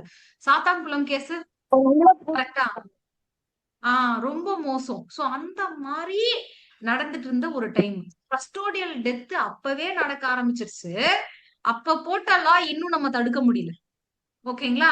So DK Basu versus state of West பெங்கால்ல ஒரு 11 ரூல்ஸ் கொண்டு வராங்க. இது எல்லாம் போலீஸ் பண்ணணும் சார் அப்படின்னு சொல்லி கொண்டு வராங்க. அத கொண்டு வந்துதான் இங்க சிஆர்பிசி பிஎன்டபிள்யூஎஸ்ல நம்ம இன்சர்ட் பண்றோம். இதை தாண்டி உங்களுக்கு ஆர்டிகல் 22 இருக்கு. Fundamental right for persons arrested. நம்ம எல்லாருமே என்ன நினைப்போம், ஃபண்டமெண்டல் ரைட் வந்து சிட்டிசனுக்கு இருக்கு, இவங்களுக்கு இருக்கு, ஃபாரினர்ஸ்க்கு இருக்கு, ரைட் டு லைஃப் இருக்கு. இல்ல இல்ல, அரெஸ்ட் பண்ண போறவங்களுக்கும் அந்த கன்விக்ஸ் கிடையாது. ஆக்சுவலி சொல்ல போனா அரெஸ்ட் பண்றவங்களுக்கும் ஃபண்டமெண்டல் ரைட் இருக்கு. ஆக்சுவலி சொல்ல போனா கன்விக்டுக்கு கூட, ஒருத்தன் தப்பு செஞ்சுட்டான் அப்படின்னு ஒருத்தனை கன்விக்ட் பண்றோம் பாத்தீங்களா, அவனுக்கு கூட ஒரு ஃபண்டமெண்டல் ரைட் இருக்கு. ஒரே ஒரு ஃபண்டமெண்டல் ரைட் இருக்கு. அது என்னன்னு பாத்துட்டு வாங்க. ஓகேங்களா? Right of appeal. அங்க தெளிவா சொல்லிருப்பாங்க, இது ஒரு fundamental right given to that convicted. அந்த மாதிரி இருக்கும் பாத்தீங்கன்னா. டபுள் ஜியோபார்டி, ஒருத்தர் கன்விக்ட் பண்ணிட்டு திருப்பி திருப்பி நான் கேஸ் நடத்தி கன்விக்ட் பண்ணுவேன். சோ அந்த கன்விக்டுக்கு ரைட் அகைன்ஸ்ட் டபுள் ஜியோபார்டி இருக்கு. அது ஒரு ஃபண்டமெண்டல் ரைட். எங்க இருக்கு அது? Article 20 ma'am 20+2 ma'am. Exactly convict கொடுத்திருப்பாங்க. அந்த மாதிரி அரெஸ்ட் பண்ண போற பர்சனுக்கும் ஃபண்டமெண்டல் ரைட் கொடுத்திருக்கு ஆர்டிகல் 22. ஓகேங்களா? அதுல என்ன சொல்லிருப்பாங்கன்னா inform the grounds of arrest எல்லாமே சொல்லியிருப்பாங்க. சோ அதையுமே சேர்த்து இந்த செக்ஷன் எல்லாம் எழுதும் போது நீங்க எழுதலாம். ஏன்னா 3 மார்க் 5 மார்க் வரதான் போகுது. அரெஸ்ட் ஹவு மேடு, அரெஸ்டுக்கு போலீஸ் ஆபீசர் என்னெல்லாம் பண்ணணும்ன்றது உங்க பேப்பர்ல இருக்கதான் போகுது. அப்ப அதை எழுதும் போது டிகே பாசு கேஸ் ஆர்டிகல் 22 இது ரெண்டுத்தையும் நீங்க சேர்த்துதான் எழுதணும். ஓகேங்களா? சோ விசிபிள் மார்க் வச்சிருக்கணும் அந்த police officer. Memorandum of arrest வந்து கிரியேட் பண்ணணும். அதே மாதிரி நியர் அண்ட் டியர் பர்சனுக்கு இன்ஃபார்ம் பண்ணணும். அடுத்த செக்ஷன் 37 ஆஃப் பிஎன்டபிள்யூஎஸ்ல என்ன சொல்றாங்கன்னா எஸ்டாப்ளிஷ் பண்ணுங்க சார். ஸ்டேட் லெவல்லயும் சரி, எவ்ரி டிஸ்ட்ரிக்ட்லயும் சரி கண்ட்ரோல் ரூம் வைங்க சார். அந்த போலீஸ் கண்ட்ரோல் ரூமோட நோட்டீஸ் போர்ட்ல யார் பண்ணோம், யார் அரெஸ்ட் பண்ணாலும் நீங்க போட்டிருக்கணும். டேட்டா பேஸ் மெயின்டைன் பண்ணுங்க. யார் அரெஸ்ட் பண்ணீங்க, எந்த அஃபென்ஸுக்கு அரெஸ்ட் பண்ணீங்க, எந்த போலீஸ் ஆபீசர் போய் அரெஸ்ட் பண்ணா, இது எல்லாத்தையுமே டேட்டா பேஸ் மெயின்டைன் பண்ணுங்கன்னு சொல்லிட்டாங்க. இது சிஆர்பிசில. அடுத்து என்ன கன்ஃபியூஷன் வருதுன்னா, யார் இந்த டேட்டா பேஸ்க்கு பொறுப்பு? ஏன்னா இவங்கதான் இதுக்கு பொறுப்புன்னு சொல்லாத வரைக்கும் எல்லாருமே செய்யுங்க அப்படின்னா யாருமே செய்ய மாட்டாங்க. அதான் உண்மை. சோ இவங்கதான் பொறுப்புன்னு யார வைக்கலாம்னு பார்க்கும்போது the responsible officer will be assistant sub inspector of police. அந்த லெவலில் அதுக்கும் மேல இருக்க ஒரு ஆபீசரை டெசிக்னேட் பண்ணுங்க அப்படின்னு சொல்லிட்டாங்க. இது பிஎன்டபிள்யூஎஸ்ல ஆட் பண்ணு. ஓகே, சோ நம்ம பார்த்த உங்களுக்கு செக்ஷன் ஒரு சின்ன ரிவிஷன் மாதிரி கொடுக்குறேன், கன்ஃபியூஷன் வேணான்றதுக்காக. 35ல காக்னிசபிள் அஃபென்ஸுக்கு எப்ப அரெஸ்ட் பண்ணலாம், எப்ப வித்தவுட் வாரண்ட் அரெஸ்ட் பண்ணலாம் அப்படின்றத பாக்குறோம் 35ல. அடுத்து 41 நோட்டீஸும் 35ல இன்க்ளூட் பண்ணிட்டாங்க. அடுத்து கீழே பாத்தீங்கன்னா 36 எப்படி அரெஸ்ட் பண்ணலாம், ப்ரொசீஜர் டு அரெஸ்ட் வந்து 36ல வருது. 37 வந்து கண்ட்ரோல் ரூம்ல இதெல்லாம் மென்ஷன் பண்ணுங்க சார் அப்படின்றதுதான் 37. அடுத்து 38 பாத்தீங்கன்னா ரைட் ஆஃப் பர்சன்ஸ்க்கு ஒரு முக்கியமான விஷயம் இருக்கு. இது ஆர்டிகல் 22லயும் கொடுத்திருப்பாங்க. Choice of legal practitioner. எந்த ஒரு நமக்கு பிடிச்ச ஒரு அட்வொகேட், நமக்கு தெரிஞ்ச ஒரு அட்வொகேட், நம்ம விருப்பப்படுற ஒரு அட்வொகேட் என்ன பண்ணலாம், டியூரிங் இன்வெஸ்டிகேஷன் நமக்கு அசஸ் பண்றதுக்காக கூப்பிட்டுக்கலாம். இப்ப நான் ஒரு விஷயம் சொல்றேன், உண்மையாவே உங்க ஃப்ரெண்ட்ஸ் எல்லார்கிட்டயும் சொல்லி வைங்க. போலீஸ் ஏதோ ஒரு மேட்டர் இன்வால்வ்டு தேவைப்படுதோ இல்லையோ, ஏன்னா நல்ல ஆபீசர்ஸ் கண்டிப்பா இருக்காங்க. ஆனா சில இடத்துல ப்ராப்ளமும் நடக்குது. கரெக்ட்டுங்களா? சோ எது தேவைப்படுதோ இல்லையோ, சும்மா இந்த டிராபிக்ல மாட்டிக்கிட்டது, ஃபைன் பே பண்ண சொன்னாலாம் உடனே ஃபோன் பண்றாங்கல்ல.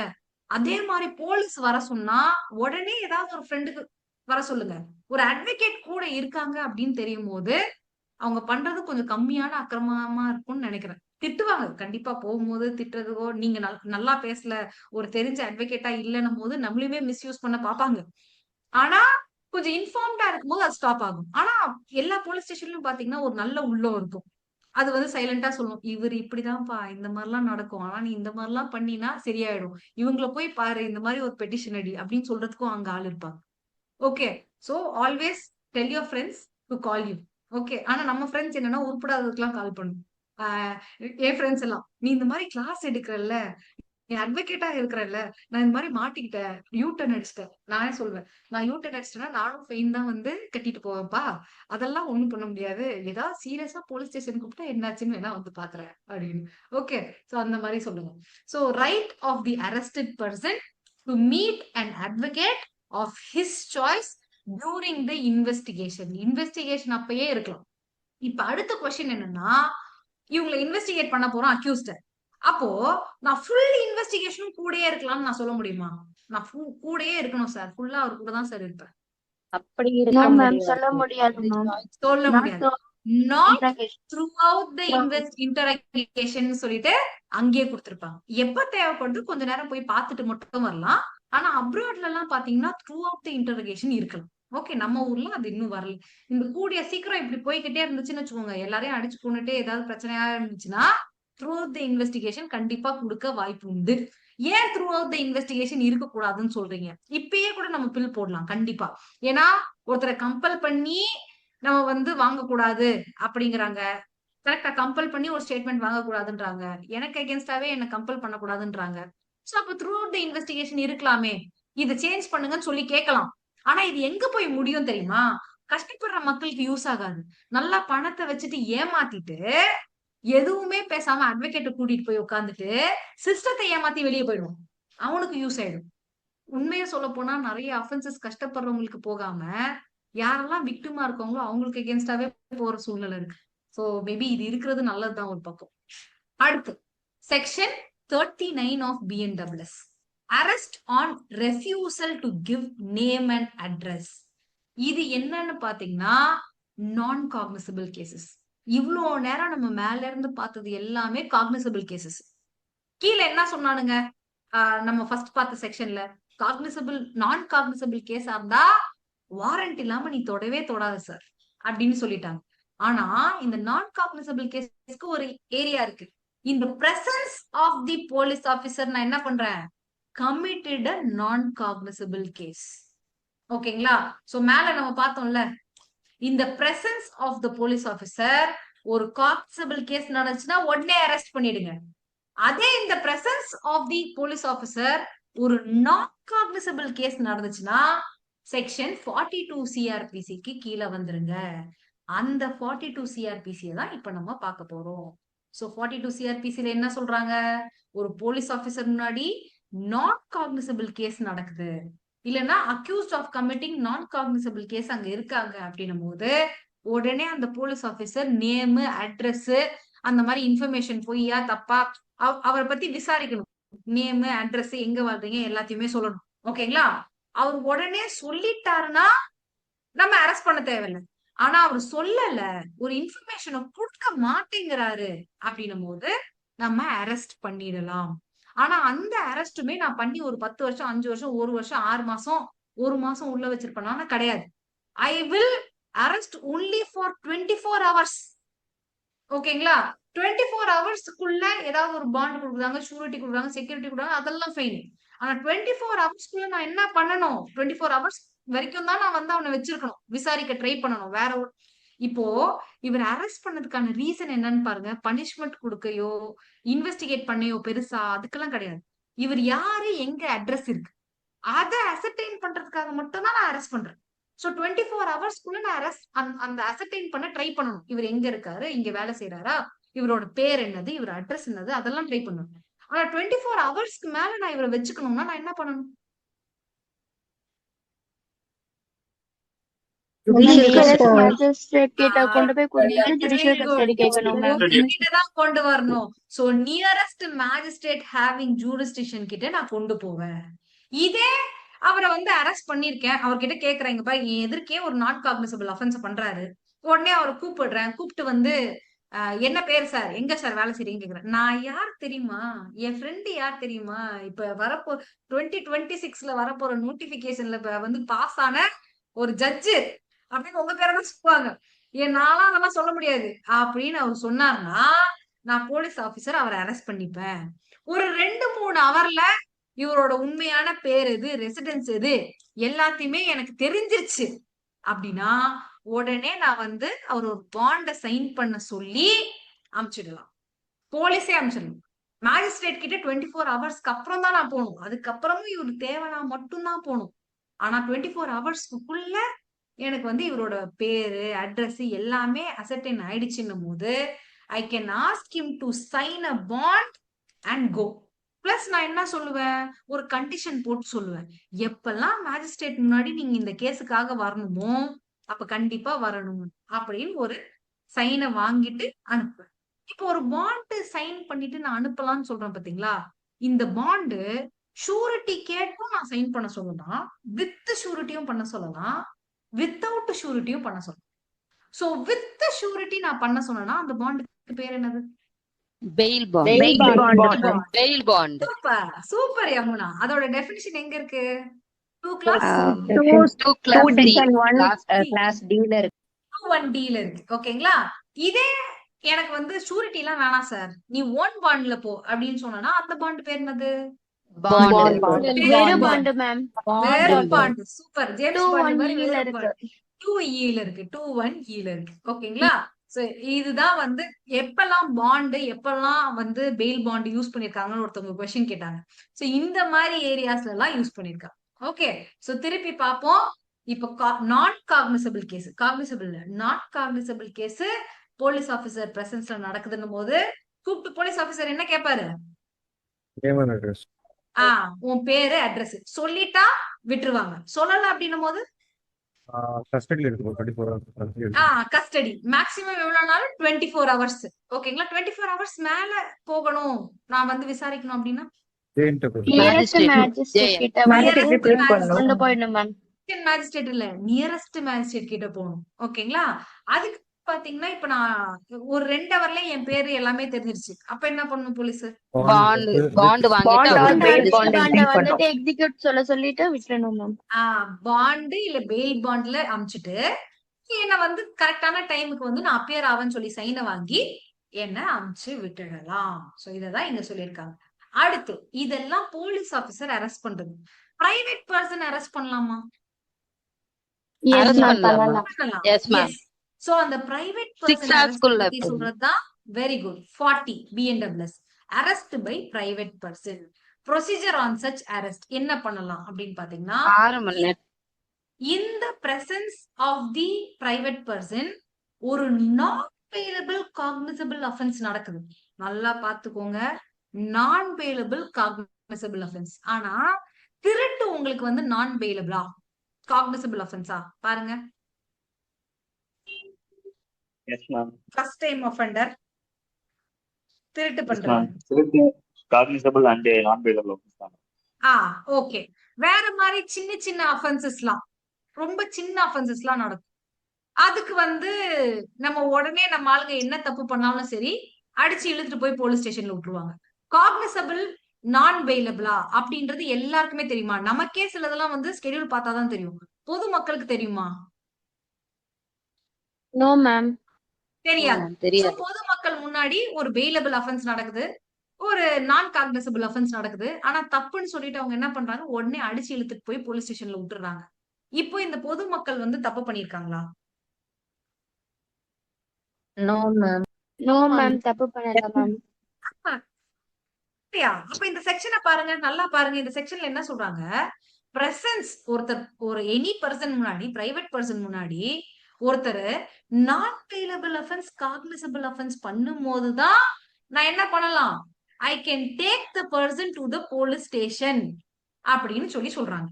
கரெக்டா? பண்ணாத ஒரு பெயிலபிள் அஃபென்ஸ் சார், நான் காக்னிசபிள் அஃபென்ஸ் சார், சின்ன அஃபென்ஸ் சார். அதுக்கு நீ என்ன புடிச்சு அடிச்சு எடுத்துட்டு போய் போலீஸ் ஸ்டேஷன்ல விடுற. சோ அப்போ உன் மேல ஹர்ட்டுக்கு நான் கம்ப்ளைண்ட் கொடுக்கலாமா? என்ன அடிச்சிருக்க தேவையில்லாம, ஏன்னா அடிக்கிறதுக்கு உங்களுக்கு உரிமை கிடையாது, என்ன அரெஸ்ட் உரிமை கிடையாது. கரெக்டா? குட் ஃபெய்த்ல தானே மேம் பிரைவேட் பர்சன் அரெஸ்ட் பண்ணலாம் தான் மேம் சொல்றாங்க. இங்க எப்படி குட் மேம் அங்க ஃபெய்த் வந்துட்டு எனக்கு ரைட் இருக்குன்னு சொல்லிட்டு நான் நம்பி பண்றேன். ஆனா அந்த இடத்துல வந்துட்டு அந்த மாதிரி இல்ல அப்படிங்கிறப்ப போலீஸ் ஆபீசர் விசாரிச்சுட்டு விட்டுறலாம் மேம். ஆனா எகெயின்ஸ்டா மறுபடியும் அந்த மிஸ்டேக் ஆஃப் ஃபேக்ட்ல வருமா? மிஸ்டேக் ஆஃப் ஃபேக்ட்னாலதான் ஐபிசில ப்ரொடெக்டட். நீ வந்து ஐயோ காக்னிசபிள் பண்ணிட்டாங்க, நாட் பெயிலபிள் பண்ணிட்டாங்க நீ நினைச்சாதான் ஓகேங்களா? ஆனா உனக்கு காக்னிசபிள்னா என்னன்னே தெரியாது, நாட் காக்னிசபிள்னா என்னன்னே தெரியாது. Ignorance of law. நல்லா பாத்துக்கோங்க, ignorance of law. Ignorance of லாவை ஒரு எக்ஸ்கியூஸா நீங்க எடுத்துக்க முடியுமா? நாட் எக்ஸ்கியூசபிள் தான் மேம். ஆமா. நாட் ஆனா எக்ஸ்கியூசபிள். புடிச்சு நான் உள்ள உங்க மேல கம்ப்ளைண்ட் போட்டு உள்ள உட்கார வைக்க முடியுமா? மேம் அவங்க ப்ரிவென்ட் பண்ணணுங்கிற ஒரு எண்ணத்துலதான் அவங்க அரெஸ்ட் பண்ணி கொண்டு போய் போலீஸ்ட ப்ரிவென்ட் கொடுத்துருப்பாங்க. பண்ற சரி, ப்ரிவென்ட் பண்ணணும்ன்றதுக்கு என்ன புடிச்சு கொண்டு போனா பரவாயில்ல, என்ன அடிக்கிற, என் மண்டையில ரத்தம் வருது, எல்லாரும் சேர்ந்து அடிக்கிறீங்க, கை கால் உடைஞ்சு போகுது. அந்த ஐடென்டிஃபை பண்ற ஒரு 4-5 பேரு, அங்க என்ன அடிச்ச ஒரு 4-5 பேர் மேல நான் ஹர்ட் கிரீவியஸ் ஹர்ட் கம்ப்ளைண்ட் கொடுக்கலாமா? உங்களை தூக்கி உள்ள வைக்கலாமா? Yes ma'am. சரி, இத மேம் அது எத்தனை மணி நேரத்துக்கு முன்னாடி பண்ணிருக்காங்கன்னு? அப்பதான் 6 மணி நேரத்துக்கு முன்னாடி அரெஸ்ட் பண்ணி கொடுத்துட்டு விட்டுட்டாங்க. முக்கியம் இல்ல, ஏன் 6 மணி நேரத்துக்குள்ள அப்ப சட்டத்துக்கு விரோதமா இந்த டிஸ்கஷன் அடுத்து வச்சுக்கலாம். ஓகேங்களா? இது அப்படியே யோசிச்சுட்டே இருங்க. பிராக்டிகலா இது நடக்கக்கூடிய ஒரு ஏரியா.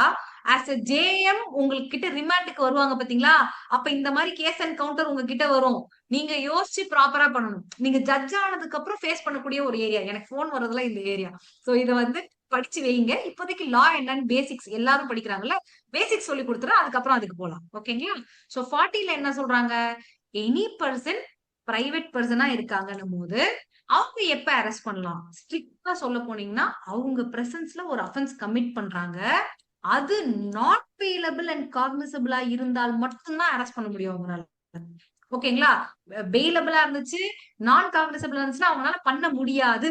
நல்லா யோசிச்சுக்கோங்க. ஓகே, இந்த செக்ஷன்ல நான் பெயிலபிள் காக்னிசபிளா இருந்தா மட்டும்தான் பண்ண முடியும்.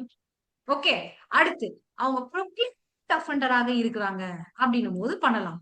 அப்படி பண்ணாங்கன்னா வித் அன்னெசரி டிலே அவங்க போலீஸ் ஸ்டேஷனுக்கு கூட்டிட்டு போகலாம். நல்லா பாத்துக்கோங்க, இங்க அரெஸ்ட பத்தி மட்டும் தான் பேசுறாங்க.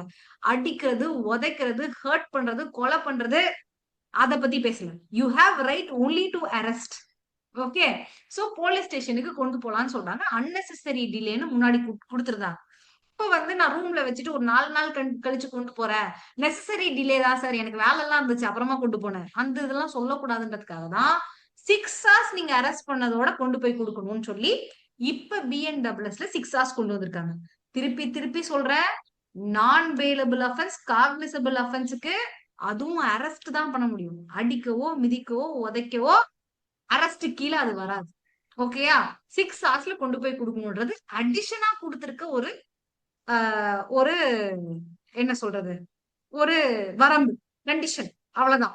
ஆனா இது வந்து நான் காக்னிசபிளாக இருக்கு, பெயிலபிளாக இருக்கு, சின்ன அஃபென்ஸா இருக்கு. நான் என்ன பண்ணுவேன், எனக்கு சட்டம் எல்லாம் தெரியாது, உடனே அவன் பண்ணிட்டான்றதுக்காக அரெஸ்ட் எல்லாம் பண்ணல. நானு அடி தடி மிதி போட்டு மண்டைய உடைச்சு கொண்டு போய் இழுத்துட்டு போய் போலீஸ் ஸ்டேஷன் விட்டுறேன். இப்ப என்னோட நிலைமை என்ன, என் மேல ஹர்ட்டுக்கும் கிரீவியஸ் ஹர்ட்டுக்கும் கம்ப்ளைண்ட் கொடுக்கலாமா? கேஸ் அண்ட் கவுண்டரா போட்டு மேஜிஸ்ட்ரேட் கிட்ட வந்தா நீங்க என்ன பண்ணுவீங்கன்றதா கொஸ்டின். இதுக்கு யாரும் ஆன்சர் சொல்லாதீங்க, யோசிச்சுட்டே இருங்க. ஆன்சர் வந்து நம்ம லாஸ்டா டிஸ்கஸ் பண்ணலாம், ஏன்னா மத்தவங்க டைம் வேஸ்ட் பண்ண வேண்டாம். ஓகே, சோ இந்த மாதிரி வரும்போது உடனே போலீஸ் ஆபீசர் என்ன பண்ணணும், கையில இந்த மாதிரி அஃபென்ஸ் வந்திருக்கு இல்லீங்களா, இது 41 clause 1ல வருதான்னு நீங்க பாக்கணும். 7 yearsக்கு கீழேயா, இந்த மாதிரி செக்ஷன் எல்லாம் வந்து ஃபுல்ஃபில் ஆகுதா அப்படின்னு எல்லாமே பார்த்துட்டு you will take him into custody. சரி சார், இது 41 clause 1 கீழே வரல சார், இது நான் காக்னிசபிள் அஃபென்ஸா இருக்கு. ஏன்னா இவங்க காக்னிசபிளா நான் காக்னிசபிளா இவங்களுக்கு தெரியாது, இவங்களுக்கு அதுக்குதான் உரிமை இருக்கு. ஆனா என்ன பண்ணிடுறாங்க, விசாரிச்சு பார்க்கும்போது நான் காக்னிசபிள் அஃபென்ஸா வருது அப்படின்னும் போது உடனே 39ல நேம் அண்ட் ரெசிடென்ஸ் கேட்போம் பாத்தீங்களா, அதை அசர்டைன் பண்ணணும். நேம் அண்ட் ரெசிடென்ஸை சொல்லுங்க சார். நேம் அண்ட் ரெசிடென்ஸை சொல்லிட்டா நீங்க அமுச்சு விட்டுற போறீங்க. நேம் அண்ட் ரெசிடென்ஸை சொல்லலைன்னா உடனே நீங்க என்ன பண்ணணும், நேம் அண்ட் ரெசிடென்ஸை அசர்டைன் பண்ணணும். ஓகேங்களா? இல்லைன்னா இன்னொரு கேட்டகரி இருக்கு. No reason to believe that he has committed such offence. இவர் தான் அந்த அஃபென்ஸை பண்ணாருன்றதுக்கு எந்த ஒரு ரீசனும் இல்லை சார், எதுவுமே பண்ணாத மாதிரி இருக்கு சார் அப்படின்னா ஆக்ட் ஒன்ஸ் ரிலீஸ் பண்ணிடலாம்.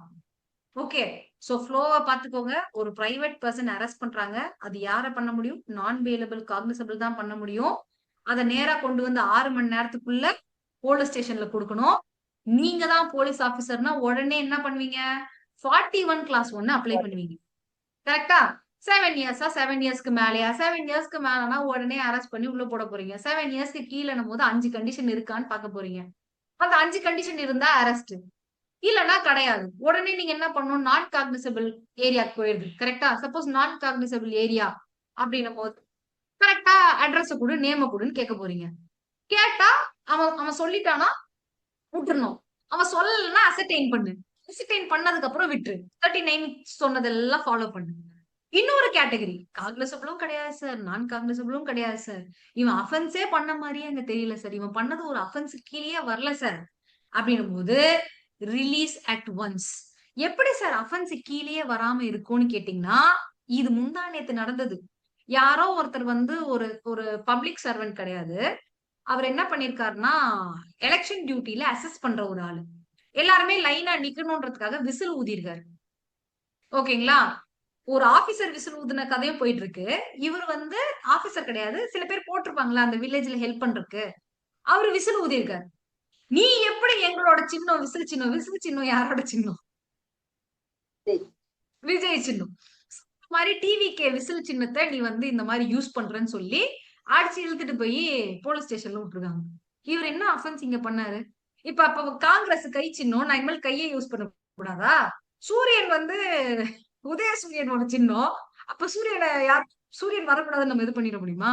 இவர் என்ன அஃபென்ஸ் பண்ணாரு? உடனே போலீஸ் என்ன பண்ணும்? இவரை வந்து வெளியே விட்டுறணும். ஆனா இவருக்கு நடந்த கொடுமைக்கு என்ன பண்ணலாம்? அடிச்சு மண்டை உடச்சு கொண்டு போய் விட்டுருக்காங்க. ஓகேயா? அப்ப அவங்க மேல என்ன பண்ணலாம்?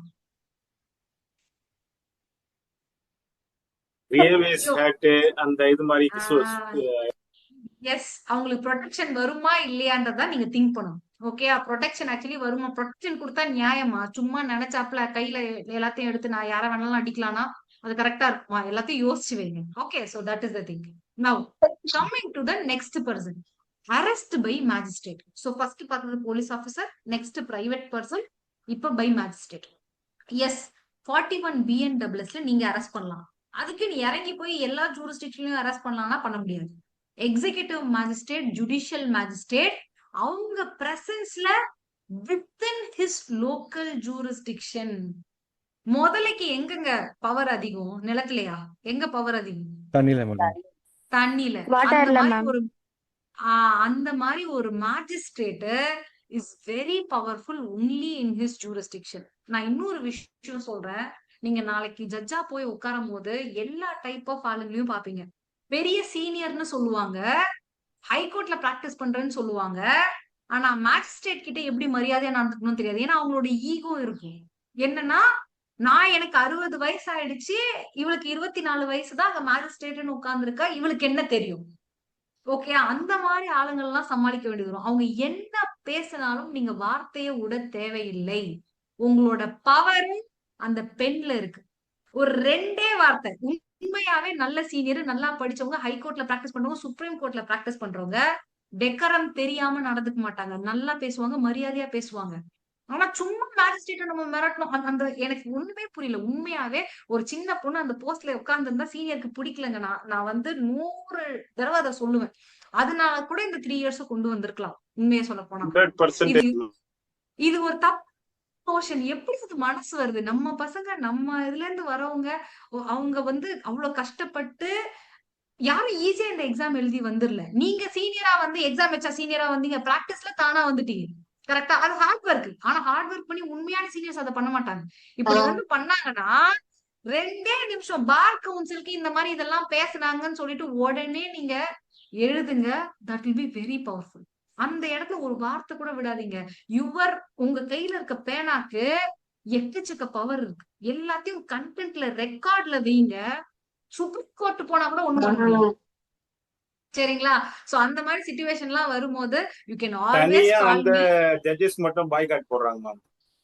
அந்த ஜட்ஜஸ்க்கு மட்டும் பாய்காட் வரும்போது என்ன பண்ணலான்றதையும் நான் சொல்றேன். Okay, whenever you are facing even a small thing, I am right there. You just put a message. நம்ம அங்க இருக்க என்ன சொல்றது, அந்த அட்வொகேட்டோட பிரசிடென்ட் கிட்ட கூட டைரக்டா உட்காந்து பேசிடலாம்.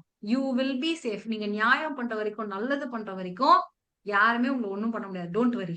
Okay, so thing is your pen is more powerful. அததான் சொல்ல வரேன். Okay, so executive and judicial magistrate அவங்களோட பிரசன்ஸ்ல வித்தின் ஹிஸ் லோக்கல் ஜூரிஸ்டிக்ஷன் ஏதாவது நடக்குதுன்னா he himself can arrest. இல்ல order any other person to arrest. உடனே அரெஸ்ட் பண்ண உடனே பெயில் இருந்தா பெயிலுக்கு நீங்க விட்டுறலாம், சப்ஜெக்ட் டு பெயில் ப்ரொவிஷன். அப்படி இல்லைன்னா you can commit the person to custody அப்படின்னு சொல்லியிருக்காங்க. எப்படி கஸ்டடி பண்ணணும், எப்படி ரிமாண்ட் பண்ணணும் அப்படின்றதுலாம் அடுத்து நம்ம பார்க்க போறோம். நெக்ஸ்ட் பாத்தீங்கன்னா protection of members of armed forces from arrest. நான் சொன்னேன் இல்லையா, ஆர்ம்டு ஃபோர்ஸஸ் அவங்க டெசர்ட் பண்ணா மட்டும்தான் நீங்க அரெஸ்ட் பண்ணலாம். பார்த்த இடத்துல போலீஸ் ஆபீசர் அவங்க நார்மலான ஒரு ஆர்ம்டு ஃபோர்ஸ், அவங்க ஏதோ ஒரு டியூட்டி பண்றாங்க. அப்படி டிஸ்சார்ஜ் ஆஃப் டியூட்டி பண்ணும்போது ஏதோ ஒரு அஃபென்ஸ் வர மாதிரி இருக்கு அப்படின்னும் போது போலீஸ்க்கு பவர் கிடையாது, அரெஸ்ட் பண்ண முடியாது. சென்ட்ரல் கவர்மெண்டோட கன்சென்ட்டை வாங்கிட்டு தான் ஆக்ஷனே எடுக்க முடியும். ஓகேங்களா? அந்த ஒரு ப்ரொடெக்ஷனை 42ல கொடுத்திருப்பாங்க. அடுத்து பாத்தீங்கன்னா அரெஸ்ட் ஹவு மேட்.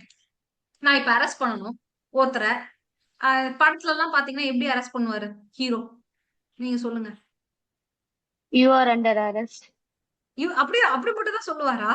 வேற நோ என்ன? மேம், அடிச்சு இழுத்துட்டு போவாங்க மேம். அடிச்சு இழுத்து நான் உன்னை அரெஸ்ட் சேதுபதி படத்துல அடிச்சு வீடெல்லாம் இழுத்துட்டு போயிடுவாங்க. வீடெல்லாம் புகுந்து எல்லாத்தையும் வந்து கலைச்சு அவனை பிடிச்சி கலைச்சு அதெல்லாம் நம்ம பார்க்கும்போது நம்மள பயங்கரமா கை தட்டி இருப்போம். என்ன திவ்யா, நானும் கை தட்டி இருக்கேன்.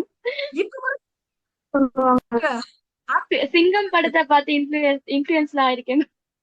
இன்ஃபுளுன்ஸ் ஆயிருக்கு. ஆனா சிங்கம் படத்தை பார்த்து நம்ம கை தட்டிட்டு போயிடலாம். சிங்கம் படத்தை பார்த்து இன்ஃபுளுன்ஸ் ஆகி ஏதாவது ஒரு புதுசா வந்திருக்கு டிஎஸ்பியோ யாராவது ஒருத்தர் போலீஸ் ஆபீசர் பண்ணிட்டா அவரை வச்சு செய்யலாம். அதுக்கான செக்ஷன் தான் இது. ஓகேங்களா?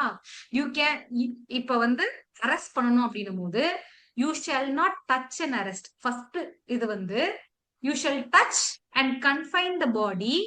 எப்போ சப்மிஷன் இல்லைனாதான்.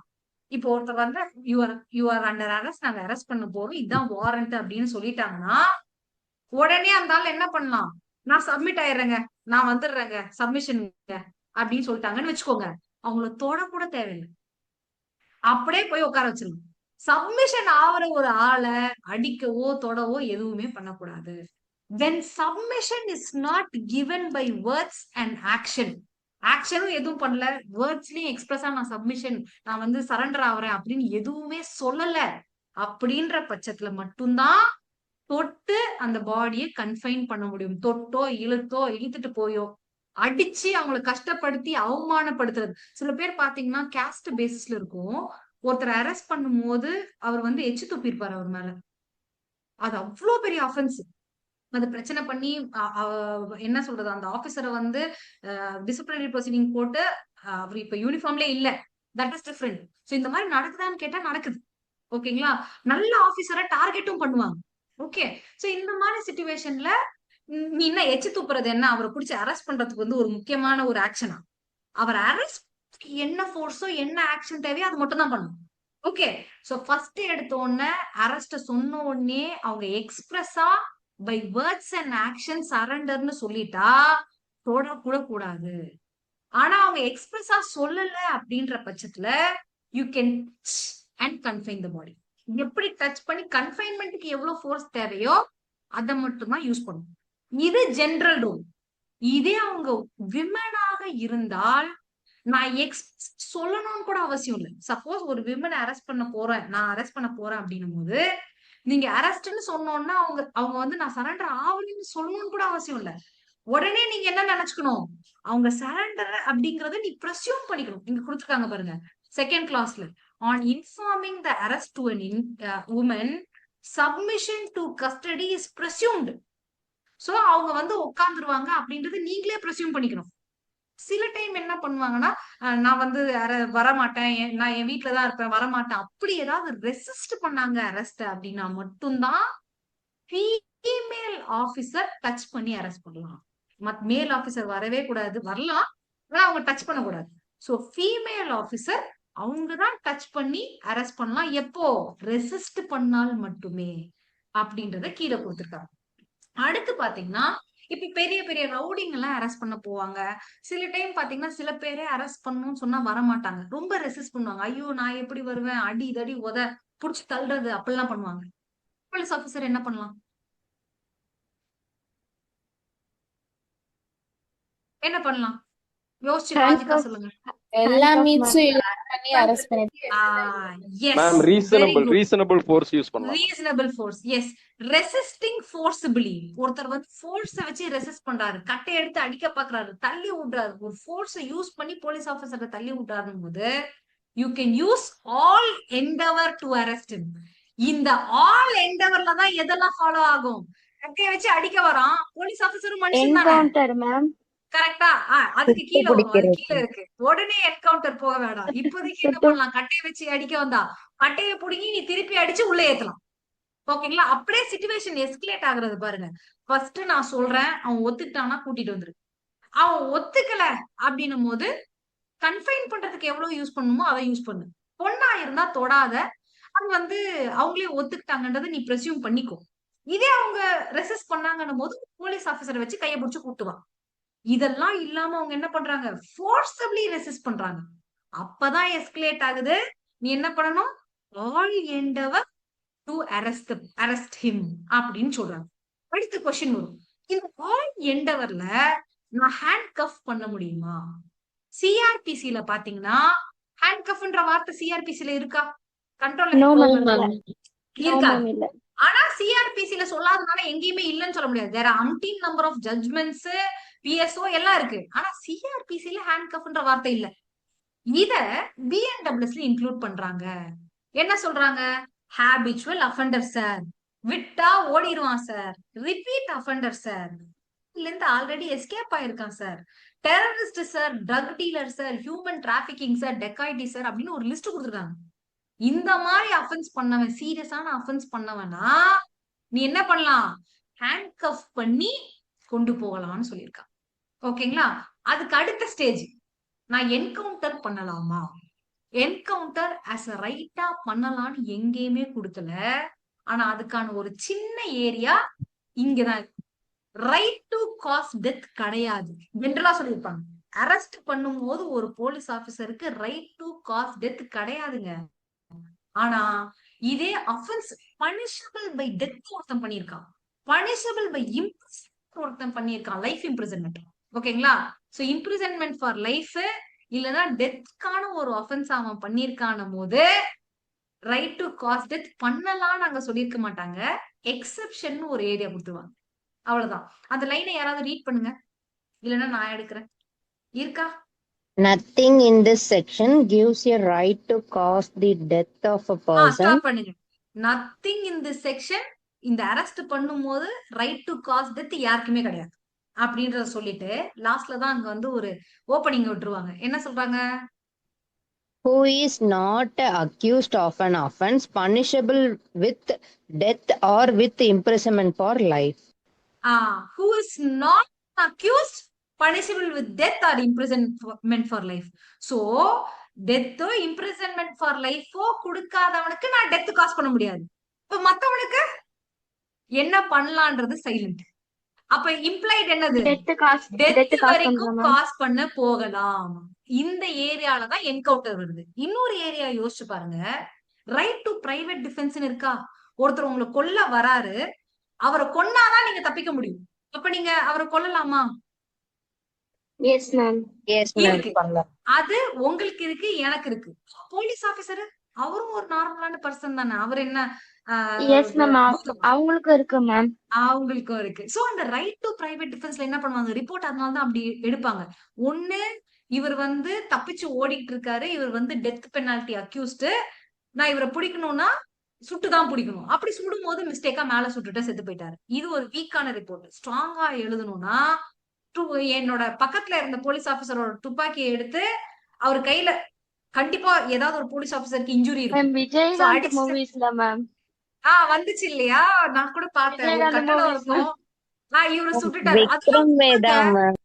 அதெல்லாம் உண்மை. சோ அந்த மாதிரி சுட்டுட்டாங்க. நாங்க எங்க உயிரை காப்பாத்துறதுக்காக இவரை சுட்டு பிடிச்சிட்டோம் அப்படின்றத உண்மையாவே நிறைய ரிப்போர்ட்ல இருக்கும். ஓகேங்களா? சோ அந்த மாதிரி ஏரியா இந்த என்கவுண்டருக்கு லீகலா ஒரு ஏரியா இருக்குன்னா இந்த ஒரு சின்ன ஏரியா. ஓகேங்களா? அடுத்து ஒரு விமனை after sunset before sunrise night வந்து அரெஸ்ட் பண்ணக்கூடாது.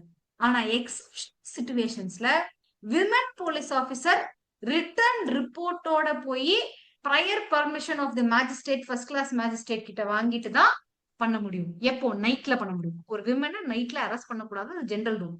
ஆனா சிச்சுவேஷன் சார் நான் அரெஸ்ட் பண்ணியே தீரணும் அப்படின்னும் போது அவங்க ஜேஎம் கிட்ட இருந்து ஒரு ரிப்போர்ட் வாங்கிட்டு ரிட்டர்ன் ரிப்போர்ட் ப்ரையர் பர்மிஷன் எல்லாம் வாங்கிட்டு இது வந்து எக்ஸப்ஷனல் சிச்சுவேஷன் சார், இல்லைன்னா இவ காலைல தப்பிச்சு ஓடிடுவா அப்படின்னு ஏதாவது சொல்லி ஒரு விமனை அரெஸ்ட் பண்ணலாம். இது பாவம் நம்ம வடிவேலுக்கு தெரியல. வடிவேல் அரெஸ்ட் பண்ண போவாரு. அதெல்லாம் பயங்கரமான ஹிஸ்டாரிக்கல் ஜோக்கு. ஓகேங்களா? சோ அந்த மாதிரி அரெஸ்ட் பண்ண கூடாது. ஓகே, இதை இங்க போட்டிருப்பாங்க. அடுத்து அரெஸ்ட் பண்ண பிறகு சும்மா இருப்பாங்களா?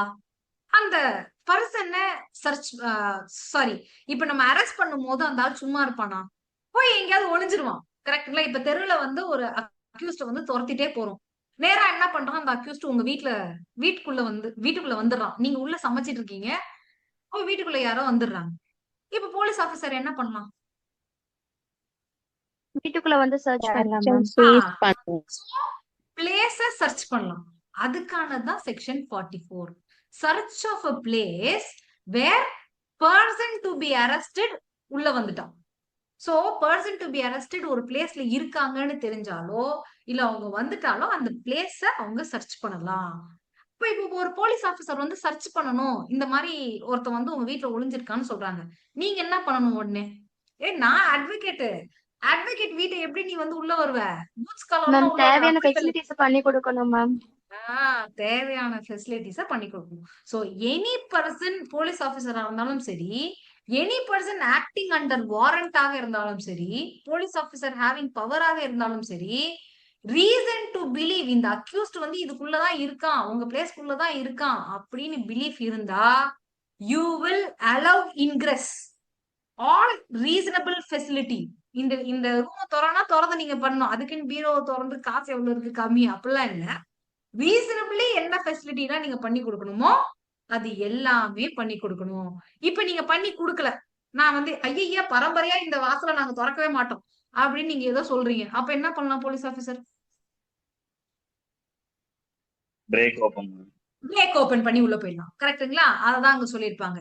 ஆனா ஒருத்தவங்க இருந்தா மட்டும் உடனே பிரேக் ஓபன் பண்ணக்கூடாது. அவங்க பேருதான் பர்தனாசின் விமன். யாரு பர்தனாசின் விமன்?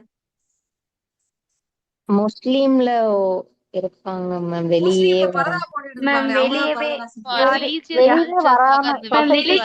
யாருமே வெளியே வராம வந்துட்டு இருக்கிறவங்க மேம். நிறைய பேர் வந்து புர்கா போட்டவங்க எல்லாம் பர்தனாசின் விமன் சொல்லுவாங்க. அது கிடையாது. Because of their custom. இது வந்து ஹிந்துஸ்லயும் சில பேர் இருக்காங்க, ஜெயின்ல நிறைய பேர் இருப்பாங்க. அவங்க என்ன பண்ணுவாங்கன்னா செக்லூஷன்ல இருப்பாங்க. எந்த பப்ளிக் கூடயும் பேச மாட்டாங்க. ஆம்பளை கூட பேசணும் அப்படிலாம் கிடையாது. பப்ளிக் கூடயே பேச மாட்டாங்க. அந்த ரூம்ல அப்படியே சாமி கும்பிட்டுட்டே இருப்பாங்க. அது வந்து அவங்களோட கஷ்டம். சோ அந்த மாதிரி இருக்கிற விமன் எல்லாருமே பர்தனாசின் விமன். சோ இந்த மாதிரி விமன் யாராவது அங்க இருக்காங்கன்னு தெரிஞ்சா நீங்க என்ன பண்ணணும்? You have to inform and allow her to leave. Imagine பண்ணி பாத்துக்கோங்க, இந்த பர்தனாசின் விமன் வந்து ஒரு ரூம்ல இருக்காங்க, இந்த ஆள் போய் ஒளிஞ்சிருக்கான். உடனே போலீஸ் இங்க இருந்து என்ன சொல்லணும்? ஒரு மைக்க வச்சு, எம்மா பர்தனாசின் விமன், நீங்க இந்த இடத்த விட்டு போயிருங்க, ஏன்னா ஒருத்த உள்ள ஒளிஞ்சிருக்கா, நான் அவனை பிடிக்க உள்ள வரேன். அப்ப பர்தனாசின் விமன் கூட யாரு ஓடி போயிடுவா? ஓடி போயிடுவாங்க மேம். சோ அதனாலதான் சில ஏட்டு சுரக்கா கூட்டுக்கு உதவாதுன்னு வாங்க பாத்தீங்களா? அந்த மாதிரி ஒரு செக்ஷன் தான் இது. ஆனா இதை ஃபாலோ பண்ணணும்னு சொல்லியிருக்காங்க. ஓகேங்களா? அடுத்து நெக்ஸ்ட் என்ன பண்ணுவாங்கன்னா, நீங்க இது ஒரு இடத்துல நடந்திருக்கு. போலீஸ் ஆபீசர்லாம் வந்து தேடும் போது அந்த ஏரியால ஒரு முக்கியமான ஆளை அரெஸ்ட் பண்ண போறாங்க. அவர் போய் ஒரு வீட்ல ஒளிஞ்சிடுறாரு. உடனே வந்து போலீஸ் கேட்கும்போது உள்ள விட்டுறாங்க. ஆள் வந்து பின்வாசலா வெளிய போயிடுறாரு. உடனே இந்த ஓனர், அந்த இடத்தோட ஓனர் என்ன பண்றாருன்னா, முன்வாசலையும் பூட்டிடுறாரு, பின்வாசலையும் பூட்டிடுறாரு. இப்ப யார அரெஸ்ட் பண்ணி உள்ள வச்சிருக்காங்க? Police ma'am. போலீஸ. போலீஸ. சோ இந்த மாதிரி போலீஸ பூட்டிட்டா போலீஸ் என்ன பண்ணலாம்? அவங்க டியூட்டியை அவங்கள பார்க்க விடாம ரெண்டு இவங்க தடுத்ததுக்காக இவங்க மேல ஆக்ஷன் எடுக்கலாம். அது ஒண்ணு. நெக்ஸ்ட் பிரேக் ஓபன் பண்ணலாம் மேம். பண்ணலாமா? 2 கதவையும் உடைச்சு you can break open the window door to liberate himself lawfully entered. ஓகேங்களா? இது என்னன்னா, அவரு லாஃபுல்லி என்டர் ஆனாதான் இதெல்லாம் பண்ண முடியும். அன்லாஃபுல்லி ஏதோ ஒரு அநியாயம் பண்ண வீட்டுக்கு வந்திருக்காருன்னா, வாங்க சார்னு உள்ள வச்சு நம்ம பூட்டிட்டு நம்ம கம்ப்ளைண்ட் கொடுக்கலாம். That is allowed. Okay, lawfully அவர் என்டர் ஆகும்போது நம்ம இந்த மாதிரி பண்ணோம்னா he can break open and come out. Okay, இதுதான் இங்க கொடுத்துருக்காங்க. அடுத்து, ஒரு ஜூரிஸ்டிக்ஷன்ல ஒருத்தன் நீங்க துரத்துறீங்க, அவர் வேற ஒரு ஜூரிஸ்டிக்ஷன்ல ஓடி போயிட்டாரு அக்யூஸ்ட். நீங்க உடனே வந்து அந்த ஜூரிஸ்டிக்ஷன்ல இருக்க போலீஸ் ஸ்டேஷன் தான் போய் அரெஸ்ட் பண்ணணும் அப்படின்னு திரும்பி வந்துருவீங்களா? என்ன பண்ணலாம்? ஓடி போய் அவரே அந்த ஜூரிஸ்டிக்ஷனுக்கு போய் எல்லா என்டர் ஆகலாம் மேம். ஜூரிஸ்டிக்ஷன்லயும் தொடரலாம். அதுக்கு பேரு தான் pursuit of offenders into other jurisdiction. யாரு ஆத்தரைஸ் டு அரெஸ்டோ அவங்க த்ரூ அவுட் இந்தியா போய் அரெஸ்ட் பண்ணலாம். இது ஒரு படத்துல பாத்திருப்போம். த்ரூ அவுட் இந்தியா சுத்தி சுத்தி அரெஸ்ட் பண்ணுவார் ஒரு போலீஸ் ஆபீசர். என்ன படம்? தீரன் அதிகாரம் 1. தீரன் அதிகாரம் 1. எஸ், அது பயங்கரமான படங்க. இன்னைக்கு அந்த மாதிரி ஒரு வீட்டுலதான் நான் ஆக்சுவலி உட்கார்ந்துருக்கேன். லீவ் விட்டாங்கன்னு சொல்லிட்டு எங்க அம்மா வீட்டுக்கு வந்துட்டேன். இது ஹைவேல இருக்கு. அது அத முன்னாடி தனி வீடா இருந்துச்சு. இப்போ ஒரு 10 வீடு வந்திருக்கு. அதனால பிரச்சனை இல்லைன்னு வச்சுக்கோங்களேன். சோ எனக்கு தீரன் அதிகாரம் பார்க்கும்போதெல்லாம் என் வீடுதான் ஞாபகம் வரும். அடுத்து செக்ஷன் 46. அன்னெசரி ரெஸ்ட்ரெயின்ட் பண்ணக்கூடாது. இப்ப அவங்க எஸ்கேப் ஆகுறத ஸ்டாப் பண்றதுக்கு என்ன நெசசரியோ அது மட்டும் தான் பண்ணணும். சே ஃபார் எக்ஸாம்பிள், யூஸ்வலி நடக்கிற ஒரு விஷயம் என்ன பண்ணுவாங்கன்னா, அரெஸ்ட் பண்ணி கையில புடிச்சு கூட்டிட்டு வருவாங்க. வர வழியிலேயே ஓடுவியா அறிவு இருக்கா, எதுக்கு நீ இப்படி ஓட வைக்கிற அப்படின்னு சொல்லிட்டு அடின்னு அடிச்சு கூட்டு வருவாங்க. அந்த மாதிரி பண்ணக்கூடாது. ரெஸ்ட்ரெயின்ட் எப்படின்னா, அவங்களை எஸ்கேப்ல இருந்து ப்ரிவென்ட் பண்றதுக்கு என்ன ரெஸ்ட்ரெயின்ட்டோ அது பண்ணா போதும். ஆக்சுவலி ஒரு வகையில சொன்ன போனா இது கூட எஸ்கேப்ல இருந்து ப்ரிவென்ட் பண்றதுதான். இவனை 4 அடி அடிச்சாதானே அடுத்து திருப்பி ஓடி போறதுக்கு யோசிப்பான். கரெக்டா? அந்த மாதிரி யோசிக்க கூடாது. சோ அவங்களை பிடிச்சு அரெஸ்ட் பண்றதுக்கு எவ்வளவு ரெஸ்ட்ரெயின்ட் தேவையோ அது மட்டும் தான் யூஸ் பண்ணணும் அப்படின்னு 46ல சொல்லியிருக்காங்க.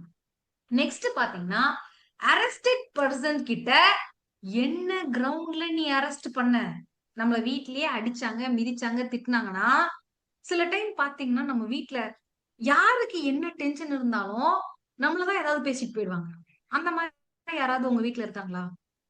என்ன டென்ஷன்னா? எல்லாருமே தான் இருக்காங்க மேம். எல்லாரும் நான் தான் மாட்டினேங்கிற மாதிரி என்ன போய் நீங்க திட்டிட்டு தானா போயிடுவாங்க. உங்க வீட்ல? எங்க வீட்ல யூஸ்வலி எங்க அம்மா கிட்ட திட்டுவோம். ஆனா இப்ப எங்க அம்மா உஷாராயிட்டாங்க. எங்க அம்மா வந்து அடுத்து என்ன சொல்றாங்க, உனக்கு பாக்குறதுக்கு, உன் பிள்ளைய பாக்குறதுக்கு நான் இங்க வந்து உட்கார்ந்துருந்தா நீ நல்லா பேசுவியா? என்ன நீ என்ன பண்ணுவ? கிளாஸ் எடுக்கிறேன்னு சொல்லிட்டு ரூம்குள்ள போயிடுவ. நானே வரணும்.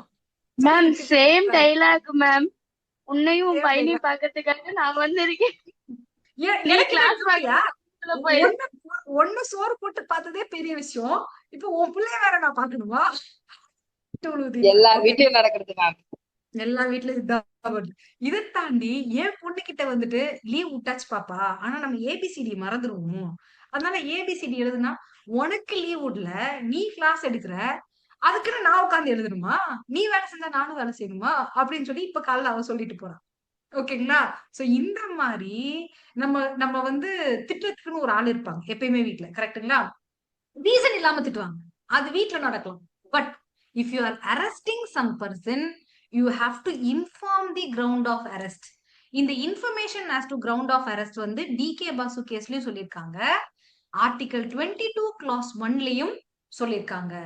அரெஸ்ட் கிரவுண்ட் இல்லாம நம்ம வந்து அரெஸ்டே பண்ணக்கூடாது. அதே மாதிரி பெயில் ஆப்ஷன் இருக்கு அப்படின்றதையும் இன்ஃபார்ம் பண்ணணும். அதுவும் வித்தவுட் வாரண்ட் நான் பெயிலபிள் கேசஸ் அப்படின்னும் போது நீங்க வந்து பெயில் எங்க போய் வாங்கிக்கலாம், எப்படி ஷூரிட்டி எல்லாம் நீங்க அரேஞ்ச் பண்ணலாம், என்னென்ன பெயில் ஆப்ஷன்ஸ் இருக்கு அப்படின்றது எல்லாத்தையுமே அவங்களுக்கு இன்ஃபார்ம் பண்ணணும். ஏன்னா பெயிலபிள் ஆஃபென்ஸ்னா ஸ்டேஷன் பெயிலே விட்டுருவாங்க. ஸ்டேஷன்லயே மேக்ஸிமம் விட்டுருவாங்க. கோர்ட்டுக்கு போனாலும் ரிமாண்ட் பண்ணாலும் அதுக்கப்புறமா நீங்க ஒரு ஆபீசரை வச்சு சாரி ஒரு அட்வொகேட்டை வச்சு பெயிலுக்கு அப்ளை பண்ணலாம் அப்படின்றதெல்லாம் நீங்க இன்ஃபார்ம் பண்ணணும். அடுத்து பாத்தீங்கன்னா அரெஸ்டிங் பர்சன்ஸ் ஆப்ளிகேஷன். இப்போ ஒரு போலீஸ் ஆபீசர் அரெஸ்ட் பண்றாருன்னா அவர் மெயினா என்ன பண்ணணும்? செக்ஷன் 48 BNWSல என்ன சொல்றாங்கன்னா, இன்ஃபார்ம் த நாமினேட்டட் பர்சன். யாரு கிட்ட நியர் ஃப்ரெண்டோ டியர் ஃப்ரெண்டோ அவங்க கிட்ட இன்ஃபார்ம் பண்ணுங்க. என்ன இன்ஃபார்ம் பண்ணணும்? Information of arrest. இவங்களை நான் அரெஸ்ட் பண்ணிட்டேன் சார், எந்த இடத்துக்கு கொண்டு போய் வச்சிருப்பேன், இது ரொம்ப முக்கியமான விஷயம். அரெஸ்ட் பண்ணிட்டேன்னு மட்டும் சொல்லி எடுத்துட்டு போய் எங்கேயாவது போலீஸ் ஸ்டேஷன்ல வைக்காம வேற எங்கேயாவது வச்சு மிதின்னு மிதிச்சா எப்படி இருக்கும்? போலீஸ் ஸ்டேஷன்லயே பாத்தீங்கன்னா ஒரு ஒரு உள்ளுக்கு ஒரு ரூம் சில இடத்துல வச்சிருப்பாங்க, அங்க போய் அடிக்கிறாங்க. அதுக்காக தான் ஜேஎம் என்ன பண்ணணும்னா மாசத்துக்கு ஒரு தடவை லாக்அப் விசிட் போகணும். உங்களுக்கு கீழே 4 ஸ்டேஷனோ 5 ஸ்டேஷனோ சில டைம் 10-17 ஸ்டேஷன் கூட கொடுப்பாங்க. நீங்க என்ன பண்ணணும்? அப்பப்ப சர்ப்ரைஸா லாக்அப் விசிட் போகணும், இந்த மாதிரி ஆளுங்க இருக்காங்களான்னு பாக்குறதுக்கு. ஓகே, சோ இந்த மாதிரி எந்த பிளேஸ்ல வச்சிருக்காங்கன்றத முத கொண்டு போலீஸ் சொல்லணும். as soon as possible அக்யூஸ்டுக்கு இந்த மாதிரி ரைட் எல்லாம் இருக்கு, நீங்க வந்து போய் பெயில் வாங்கிக்கலாம் அப்படின்றது எல்லாத்தையுமே சொல்லணும். ஓகே, அடுத்து வந்து நெக்ஸ்ட் இன்ஃபார்மெண்ட். இப்போ ஒரு இன்ஃபார்ம் பண்ணிட்டீங்க பாத்தீங்களா, இந்த மாதிரி நீங்க தான் போலீஸ் அரெஸ்ட் பண்ண போறீங்க. நீங்க என்ன பண்ணணும்? ஒரு நாமினேட்டட் ஆள் கிட்ட நான் அரெஸ்ட் பண்ண போறேன், எங்க கூட்டிட்டு போறேன் எல்லாத்தையும் இன்ஃபார்ம் பண்ணணும்னு சொல்லியிருக்கோம். இந்த மாதிரி பண்ணதையும் நீங்க என்ட்ரி போடணும். மெமராண்டம் ஆஃப் அரெஸ்ட்லயும் என்ட்ரி போடுவாங்க, உங்களோட கேஸ் டைரி போலீஸ் டைரி அதுல எல்லாத்துலயுமே சில டைம் என்ட்ரி போடுவாங்க. இந்த மாதிரி கரெக்டா நீங்க என்ட்ரி போட்டிருக்கீங்களா, இந்த மாதிரி சொல்லிருக்கீங்களா, இன்ஃபர்மேஷன் எல்லாத்தையும் 50A கம்ப்ளை பண்ணிருக்கீங்களான்னு பார்க்க வேண்டியது யாரோட டியூட்டி? எங்க டியூட்டி மேம், உங்க டியூட்டி, ஜேஎமோட டியூட்டி. Very good. So it is duty of the magistrate that 50A is complied. எப்பயுமே ஒரு அரெஸ்ட் பண்ணிட்டு ரிமாண்டுக்கு வராங்கன்னும் போது 50A கம்ப்ளைடான்னு கேட்டு எழுதிருங்க. ஓகேங்களா? என்ன எழுதணும், எப்படி எழுதணும்?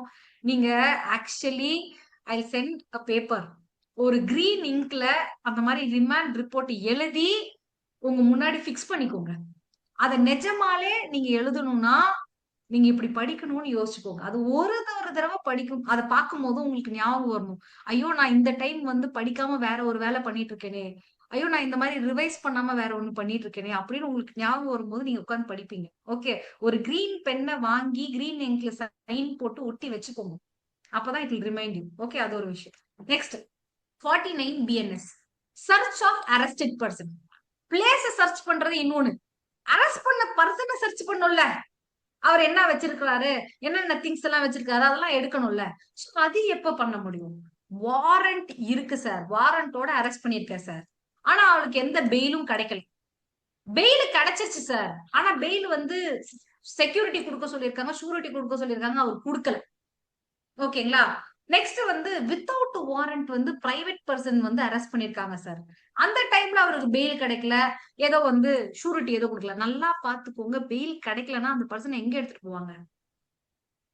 ஸ்டேஷன்லயே வச்சுப்பாங்களா?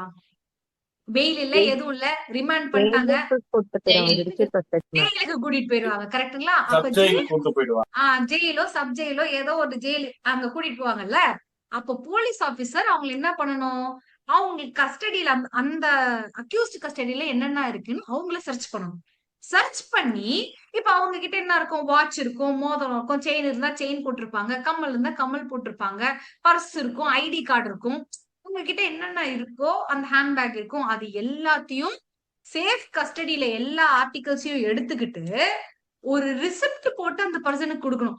இந்த மாதிரி இந்த ப்ராப்பர்ட்டி எல்லாம் உங்ககிட்ட இருந்து வாங்கியிருக்கேன், 5000 ரூபாய் பணம், இந்த பிளாக் கலர் பர்ஸ், இந்த பென்னு, என்ன சின்ன சின்ன விஷயம் இருக்கோ அது எல்லாத்தையுமே ஒரு லிஸ்ட் போட்டு நான் இதை சீஸ் பண்ணி வச்சுக்கிட்டு நீங்க சைன் போட்டுட்டு அந்த அக்யூஸ்ட் பர்சனையும் சைன் போட சொல்லுவாங்க. ஓகேங்களா?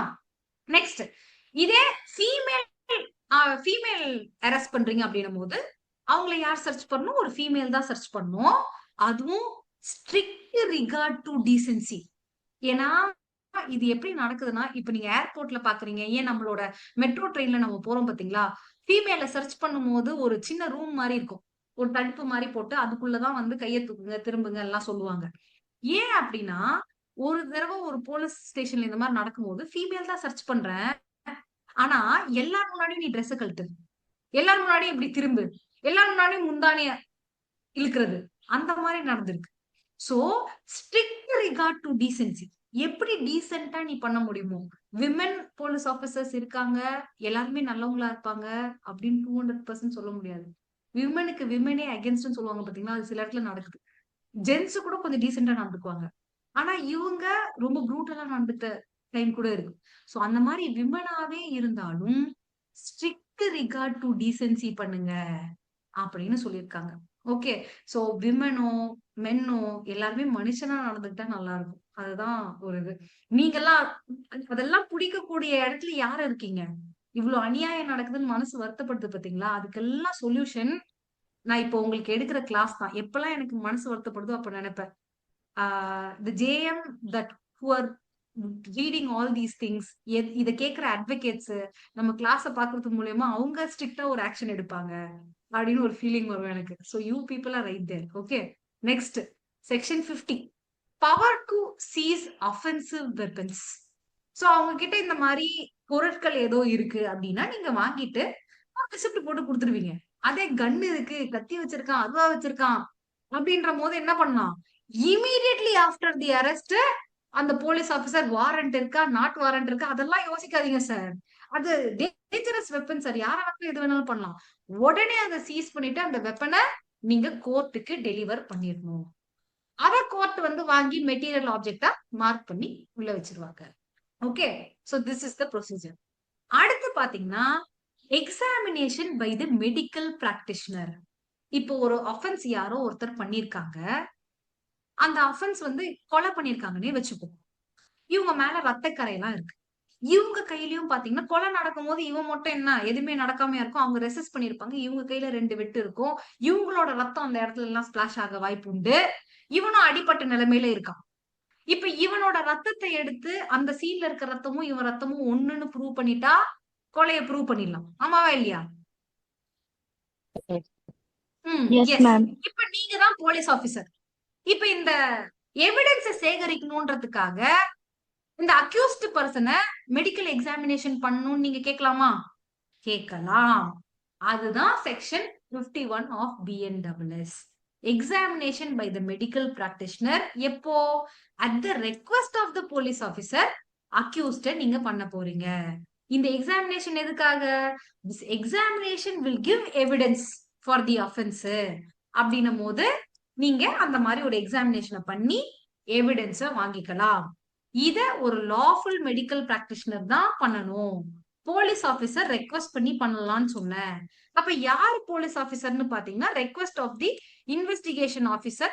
உடனே டிலே இல்லாம அவங்க கேட்கலாம். பிளஸ் சப் இன்ஸ்பெக்டர் ரேங்க்குக்கு மேல இருக்கவங்க, not below sub inspector. Sub இன்ஸ்பெக்டருக்கு மேல இருக்கவங்க தான் இந்த ரெக்வெஸ்ட கேட்க முடியும். இதே அந்த மெடிக்கல் பிராக்டிஷனர் ரிப்போர்ட் ரெடி பண்ணிட்டாங்கன்னா எத்தனை நாள் எல்லாம் கொடுக்கல. BNSSல இதுக்கு நாள் கொடுத்துருக்கலாம். ஆனா நாள் கொடுக்காம என்ன சொல்லிருக்காங்க? வித்தவுட் டிலே அந்த ரிப்போர்ட் அனுப்பணும் இன்வெஸ்டிகேஷன் ஆபீசர் கிட்டன்னு மட்டும் தான் சொல்லியிருக்காங்க. இதே ஃபீமேலா இருந்தாங்க அப்படின்னும் போது ஃபீமேல் மெடிக்கல் பிராக்டிஷனர் பண்ணலாம். ஃபிங்கர் நெயில் கிளிப்பிங் எடுக்கலாம், பிளட் சாம்பிள் எடுக்கலாம், DNA ப்ரொஃபைலிங் எடுக்கலாம் அப்படின்னு எல்லாமே கொடுத்துருக்காங்க. இந்த மெடிக்கல் எக்ஸாமினேஷன் பண்றதுக்கு எது ரீசனபிள் ஃபோர்ஸோ அந்த ரீசனபிள் ஃபோர்ஸை யூஸ் பண்ணலாம்னு சொல்லியிருக்காங்க. இந்த இடத்துலதான் உங்களுக்கு ஒரு கொஸ்டின். இப்போ ஒருத்தர் இருக்காரு, போலீஸ் கஸ்டடியில இருக்காரு. அவரை அடிச்சு நீங்க ஸ்டேட்மெண்ட் வாங்கலாமா? வாங்க கூடாது. இப்போ ஒருத்தருக்கு அகேன்ஸ்டா அவரே எவிடன்ஸ் கொடுக்க சொல்லி நம்ம கம்பல் பண்ணலாமா? பண்ணக்கூடாது ma'am. 20 sub class 3ல protect 20 class 3 பண்ணக்கூடாது மேம். 20 class 3 ஆர்டிகல் 20 class 3 என்ன சொல்லுது? Right against self incrimination. பலான் அரைஞ்சி நீ தானே இதை பண்ண, ஒத்துக்கோ. Nobody can compel me to give witness against myself. எனக்கு அகேன்ஸ்டாவே பேச சொல்லி என்ன கம்பல் பண்ண கூடாது. ஓகேங்களா? இந்த மாதிரி இருக்கு. சிஆர்பிசில என்ன சொல்றாங்க? Use force reasonably for this பர்பஸ்ன்றாங்க. நான் தான் அக்யூஸ்ட். நான் சொல்றேன், நீ என் மேல ரத்தம் இருந்தாலும் சரி, எது இருந்தாலும் சரி, நான் மெடிக்கல் எக்ஸாமினேஷனுக்கு வரமாட்டேன். அப்ப என்ன ஃபோர்ஸ்ஃபுல்லா மெடிக்கல் எக்ஸாமினேஷன் பண்ணலாம் நீங்க கொடுத்துருக்காங்களே. Whether it is against article 20 class 3. Medical examination அவங்க எவிடன்ஸ் கலெக்ட் பண்றதுக்கு தான். அதுதான் எனக்கு அகேன்ஸ்டா தானே. அப்படி கிடையாதுங்களே, அவங்க வாயில இருந்து இப்போ இது இல்ல ஸ்டேட்மெண்ட் தான் வாங்கக்கூடாது. எனக்கு எனக்கு தெரியுது, எனக்கு அகேன்ஸ்டா இது போக போகுதுன்னு தெரியுது, அதனால நான் கொடுக்க மாட்டேன்னு சொல்றேன். ஏன்னா எப்படி அக்யூஸ்டோட நீங்க கம்பேர் பண்ணலாம்? ஃபிட்னஸ்க்காக 20 தானே கிளாஸ் அது. 3 இருக்கே. அக்யூஸ்டோட ஃபிட்னஸ்க்காக தானே அது. அதனால இல்ல அக்யூஸ்டோட ஃபிட்னஸ் வேற செக்ஷன், அது கீழ இருக்கு. இந்த மேம் இது செக்ஷன் வந்து சத்யமூர்த்தி சார் அதாவது investigation அகைன்ஸ்டா பண்ணக்கூடாது அப்படின்றது, அவரை போஸ்ட் பண்ணி அவரை அடிச்சு அவர்கிட்ட இருந்து ஆமா. நம்மளுக்கு ஃபேவரா வாங்க கூடாதுன்றது. ஆனா இது இன்வெஸ்டிகேஷன் பிளஸ் வந்து அவங்கள செக் பண்றது தானே. அந்த இன்வெஸ்டிகேஷன் பேசிஸ்ல தானே மேம் வரும். ஒரு டாக்குமெண்ட்ஸ் இது பண்ற மாதிரி தானே வரும். அதான் ஒரு எப்படின்னா, டாக்குமெண்ட் இப்ப இன்வெஸ்டிகேட் எனக்கு பண்ற வந்து மாதிரி வரும். தெரியுது, என்னோட ரத்தத்தை கண்டுபிடிச்சா நான் தான் தப்பு செஞ்சேன்னு கண்டுபிடிச்சிருவீங்க. அதனால நான் என்ன சொல்றேன், ரத்தம் கொடுக்க மாட்டேன்னு சொல்றேன். எனக்கு அகேன்ஸ்டா ஒரு எவிடன்ஸ் வரப்போகுதுன்னு தெரியுது. குட் ஓகேங்களா? ஃபெய்த்னால அவருடைய ஃபிட்னஸ் எடுக்கிறது நல்லது. அது இல்ல சத்யமூர்த்தி சார், ஃபிட்னஸ்க்கு வேற அது செக்ஷன் இல்ல இருக்கு, இல்ல இந்த இல்ல செக்ஷன் நான் கிடையாது. கொஞ்சம் ஒரே நிமிஷம் நான் சொல்றேன். யாராவது ஒருத்தர் திவ்யா சொல்லுங்க. மேம் ஆர்டிகல் 20 கிளாஸ் 3ல அவருக்கு எகென்ஸ்டா அவரே சொல்லக்கூடாது. அதாவது அவர் வாயிலிருந்து அவருக்கு எகென்ஸ்டா சொல்லிடக்கூடாதுன்றதுக்காக ஒரு ப்ரொடெக்ஷன் கொடுக்குறாங்க. இந்த இடத்துல இன்வெஸ்டிகேஷன் பர்பஸ்க்காக ஆக்சுவல் கிரைம்ல வந்துட்டு அவர் வந்து இன்வால்வ் ஆயிருக்காரா இல்லையா அப்படிங்கிற ரெலவெண்ட் கண்டுபிடிக்கிறதுக்காக இந்த இடத்துல வந்துட்டு போலீஸ்க்கு வந்துட்டு அந்த நான் ரெலவென்சி கண்டுபிடிக்கிறதுக்காக இன்வெஸ்டிகேஷனுக்காக தான் சார் அவரை அடிச்சு வந்து வாக்குமூலம் வாங்கினேன். இது ஓகே மேம் இல்ல மேம் அடிச்சு வாக்குமூலம் இங்க வாங்கல. அந்த இடத்துல வந்துட்டு ரீசனபிளா அவரோட பிளட் ஸ்ட்ரெயின் இருக்கா இல்லையாங்கிற ஒரு டவுட்டுக்காக தான் ரீசனபிள் போஸ்ட் அப்போ வந்து நீங்க வந்து கையை நீட்ட மாட்டாரு, பிளட் எடுக்க விட மாட்டாரு, நான் அடிச்சு கையை இழுத்து பிளட் எடுத்தேன். அப்போ ஓகேயா மேம்? அப்ப வந்து அவருக்கு எகென்ஸ்டா வந்துட்டு இன்ஃபுளுன்ஸ் எடுக்கலாம்ல மேம் போட்டு. மேம் இன்வெஸ்டிகேஷனுக்கு வந்து எடுக்கலாம்ல மேம் ஒரே நிமிஷம் டிஸ்கஷனை வச்சுக்கலாம். திருப்பி நான் இங்க ஹோம்ஒர்க்னு போட்டிருக்கேன். இன்னைக்கு 2 ஹோம்ஒர்க் கொடுத்திருக்கேன், நோட் பண்ணிக்கோங்க. நாளைக்கு கிளாஸ்ல இதை டிஸ்கஸ் பண்ணதான் போறோம். ஏன்னா ஆன்சர் சொல்றவங்க வரீங்க, ஆனா ரொம்ப வர மாட்டீங்க. எக்ஸாக்டா கேஸ் லாவோட ரிசர்ச் பண்ணிட்டு வாங்க. ஓகே, சோ இந்த section 51 BNSS or 53 of CRPC 20 class 3க்கு அகேன்ஸ்டா இல்லையா, கான்ஸ்டிடியூஷனலா அன்கான்ஸ்டிடியூஷனலா, இதை நீங்க பார்த்துக்கணும். ஓகே, 2வது ஹோம்ஒர்க் கொடுத்திருக்கேன். ஏன்னா நான் உங்களுக்கு சொல்லி கொடுக்கறது ஸ்பூன் ஃபீட் பண்றது மட்டும் என் வேலை கிடையாது. Actually spoon feeding. ஓகே, நீங்க ஜட்ஜ் மாதிரி திங்க் பண்ணணும், அதுக்கு நீங்க ரிசர்ச் பண்ணணும். இதெல்லாம் போய் ரிசர்ச் பண்ணுங்க. ஓகே, அடுத்து 53A, that is 52 person accused of rape. இப்போ நார்மலா நம்ம ஒரு அஃபென்ஸ் பண்ணாங்கன்னா அது ஒரு மாதிரி ட்ரீட் பண்ணலாம். ரேப் ரொம்ப முக்கியம். ரேப் கண்டிப்பா அந்த அக்யூஸ்ட மெடிக்கல் எக்ஸாமினேஷன் பண்ணியே ஆகணும். அப்பதான் அந்த சீமன் செக்ரேஷன் அதெல்லாம் வச்சு ப்ரூவ் பண்ண முடியும். ரொம்ப முக்கியம். சோ பர்சன் அக்யூஸ்ட் ஆஃப் ரேப்புக்கு தனியா ஒரு செக்ஷன் கொடுக்குறாங்க, அதான் 52. மெடிக்கல் பிராக்டிஷனர் கவர்மெண்ட் ஹாஸ்பிட்டல் தான் மேக்சிமம் பண்ணணும். கவர்மெண்ட் ஹாஸ்பிட்டல் இல்லைன்னா 16 கிலோமீட்டர்ஸ்ல இருக்கு எனி மெடிக்கல் பிராக்டிஷனர் பண்ணிக்கலாம். ஓகேங்களா? சோ யாரு கூட்டிட்டு வந்தா, என்ன ஏஜ், ஏதாவது இன்ஜுரி மார்க் இருக்கா, கன்ஃபார்ம் DNA ப்ரொஃபைலிங் பண்ணணும். Every reason to conclusion. இவர் ரேப் பண்ணிருக்காருன்னு சொன்னீங்கன்னா அந்த ஒரு ரீசன், அந்த ஒரு கன்க்ளூஷன் வந்ததுக்கு என்ன ரீசன் தெளிவா எழுதணும். இவர் ரேப் பண்ணலன்னு சொன்னீங்கன்னா என்ன கன்க்ளூஷன் வந்தாலும் அதுக்கான மெட்டீரியல் என்னது, அதுக்கான ரீசன் என்னதுன்னு அந்த டாக்டர் கண்டிப்பா சொல்லணும். இத வித்தவுட் டிலே மேஜிஸ்ட்ரேட் கிட்ட கொடுக்கணும் அப்படின்றதுதான் 52. சோ 51 வந்து ஜென்ரலா எல்லா அக்யூஸ்டும், 52 வந்து ரேப் அக்யூஸ்ட். 54 என்னன்னு பாத்தீங்கன்னா, soon after the arrest central government doctor எல்லாம் என்ன பண்ணணும்னா the health of the accused பத்தி ஒரு ரிப்போர்ட் கொடுக்கணும். இதுதான் for the protection of the accused. ஓகேங்களா? ரிமாண்ட் பண்றோம், ஜெயிலுக்கு கூட்டிட்டு போறோம்னா அதுக்கு முன்னாடி மெடிக்கல் எக்ஸாமினேஷன் பண்ணுவாங்க. 53 BNSS இந்த மாதிரி பண்ணி கண்டுபிடிச்சிருந்தா கூட அந்த 2 உயிர் வந்து பொழைச்சிருக்கோங்க. மேஜிஸ்ட்ரேட் எல்லா செக்ஸையும் மீறி போகுது பாருங்க. அதுக்கெல்லாம் ஒரே ரீசன் என்னன்னா அந்த இடத்துல இருந்த போலீஸோட ஆதிக்கம். யாரு மேஜிஸ்ட்ரேட் ஒருத்தர் போய், ஜட்ஜு போய் அங்க ரிப்போர்ட் சேகரிக்கிறாரு. அந்த ஜட்ஜையே ஒரு கான்ஸ்டபிள் சொல்றான், நீ ஒண்ணுமே புடுங்க முடியாதுடா. அப்ப எந்த அளவுக்கு அங்க ஆடிப்பானுங்கன்னு பாருங்க. புரியுதா? நான் நினைச்சிட்டு இருப்பேன் உண்மையாவே ஜாதின்னு ஒண்ணும் இல்ல. ஏன்னா ஸ்கூல்ல படிக்கும் போது எனக்கு என்ன ஜாதினே தெரியாது. காலேஜ் வந்ததுக்கு அப்புறமா தான் கேஸ்ட் சர்டிபிகேட்டை பார்த்து தான் எனக்கு ஜாதி தெரியும். ஜாதி ஒண்ணும் இல்ல அப்படின்னு ஸ்கூல்லயும் நினைச்சிட்டேன். அதுக்கப்புறம் வந்ததுக்கு அப்புறம் கூட எனக்கு பெருசா எந்த இன்ஃப்ளூயன்ஸும் இல்ல. ஆனா ஒரு கேஸும் வரும்போது தான் தெரியுது, ஒரு ஜாதிக்காரங்க இருந்தாங்க அப்படின்னா மேலிடம் வரைக்கும் சப்போர்ட் பண்ணுவாங்களாம். ஓகேங்களா? சோ அப்படி நடந்திருக்கா? அந்த மாதிரி நிறைய அட்ராசிட்டிஸா நடந்துட்டு தான் இருக்கு. ஓகே. சோ உடனே என்ன பண்ணுவாங்க? சூன் ஆஃப்டர் தி அரெஸ்ட். அதனால தான் இந்த வார்த்தை. சூன் after the arrest, central government, state government doctor, medical practitioner, registered medical practitioner, இதே ஃபீமேலா இருந்தாங்கன்னா ஃபீமேல் மெடிக்கல் பிராக்டிஷனர் தான் வந்து என்ன பண்ணணும்? எல்லாத்தையும் ரெக்கார்ட் பண்ணணும். என்ன ரெக்கார்ட் பண்ணுவாங்க? ஏதாவது மார்க்ஸ் இருக்கா, இன்ஜுரி இருக்கா, எவிடன்ஸ் இருக்கா, அரஸ்டட் பர்சன் பத்தின எல்லா டீடைல்ஸும் ஒரு காப்பி ஆஃப் ரிப்போர்ட் கண்டிப்பாக கொடுக்கணும். இதை தாண்டி நான் மோரா எக்ஸாமின் பண்ணணும், திருப்பி எக்ஸாமின் பண்ணணும்னு நினைச்சாலும் அந்த மெடிக்கல் பிராக்டிஷனர் எக்ஸாமின் பண்ணலாம். எப்பயுமே நீங்க ரிமாண்ட் பண்றதுக்கு முன்னாடி இந்த மாதிரி எக்ஸாமின் பண்ணி ஃபிட் டு ரிமாண்ட்னு சொல்லி ஒரு சர்டிபிகேட் வாங்கிட்டு வர சொல்லணும். நீங்க நம்ம இதுல இருந்து யார்கிட்ட இருந்து?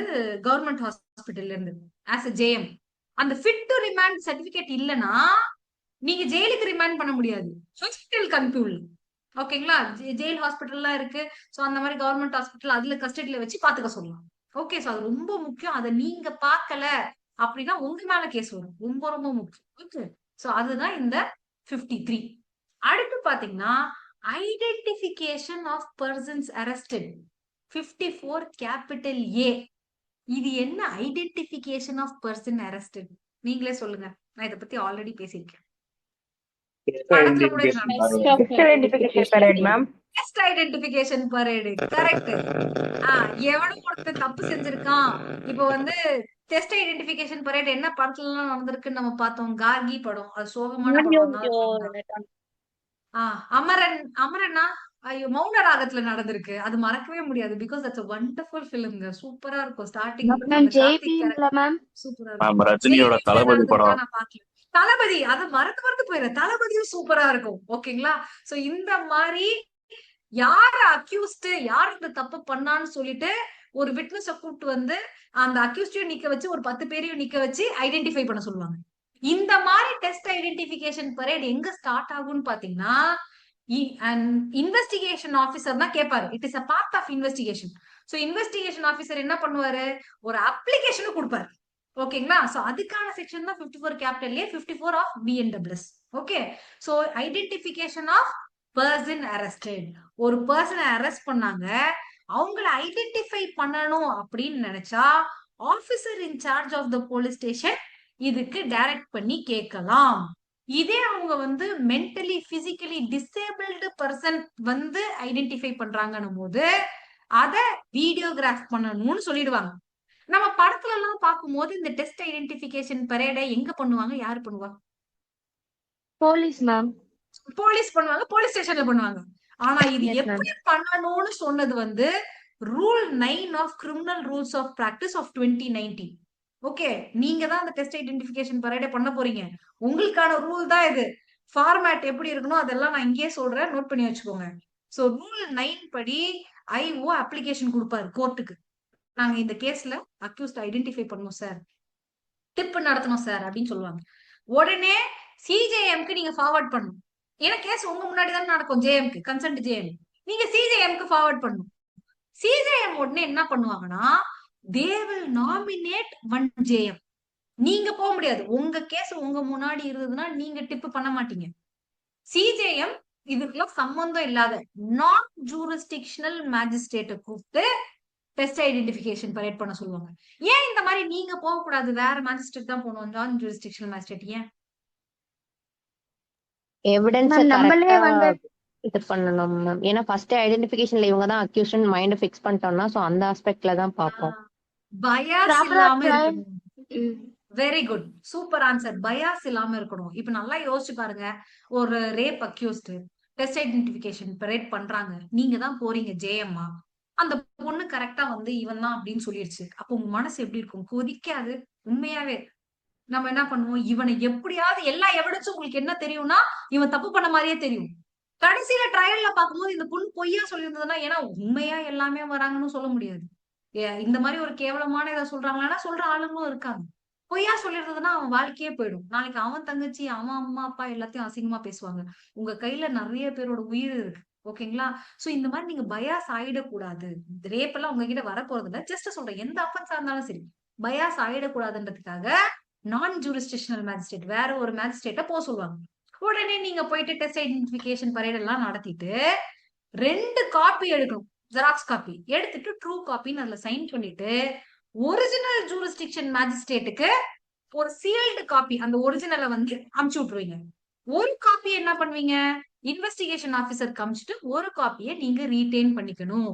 இந்த காப்பியோட சேர்த்து ஜுடிஷியல் ஃபார்ம் நம்பர் 12ன்றது அந்த கிரிமினல் ரூல்ஸ் ஆஃப் பிராக்டிஸ்லயே இருக்கும். அதை என்ட்ரி போட்டு நீங்க ரெடி பண்ணி வைக்கணும். ஓகேங்களா? இதெல்லாம் பண்ணும்போது உங்களுக்கு அந்த ஜட்ஜே சொல்லி தருவாங்க. No problem. டவுட் இருந்ததுன்னா any time we can connect. Okay. So judicial form number 12 நீங்க நினைக்கலாம் மேம் என்ன வந்து அதுக்கப்புறம் ஆக போறத பத்தி பேசுறாங்க. நான் ஏன் நீங்க அதுக்கப்புறம் ஆக போறத பத்தி பேசுறேன்? யோசிச்சு சொல்லுங்க. ஏன்னா உங்களெல்லாம் நான் அவ்வளவு நம்புறேன். உங்களெல்லாம் நான் அவ்வளவு நம்புறேன். ஓகே. சோ அதனால ரிவைஸ் பண்ணுங்க. சோ 54 கேபிட்டல் ஏல ஐடென்டிபிகேஷன் ஆஃப் த பர்சனை பத்தி டெஸ்ட் ஐடென்டிபிகேஷன் பரேட் எப்படி நடக்கணும்ன்றது சொல்லியிருக்காங்க. இதோட சேர்த்து நம்ம எவிடன்ஸ் ஆக்ட்ல எந்த செக்ஷனை ரிலேட் பண்ணணும்? 9 மேம். பிஎஸ்ஏல 7 ma'am. So section 9 of the Indian evidence act கீழ இது ரெலவெண்டா வரும்.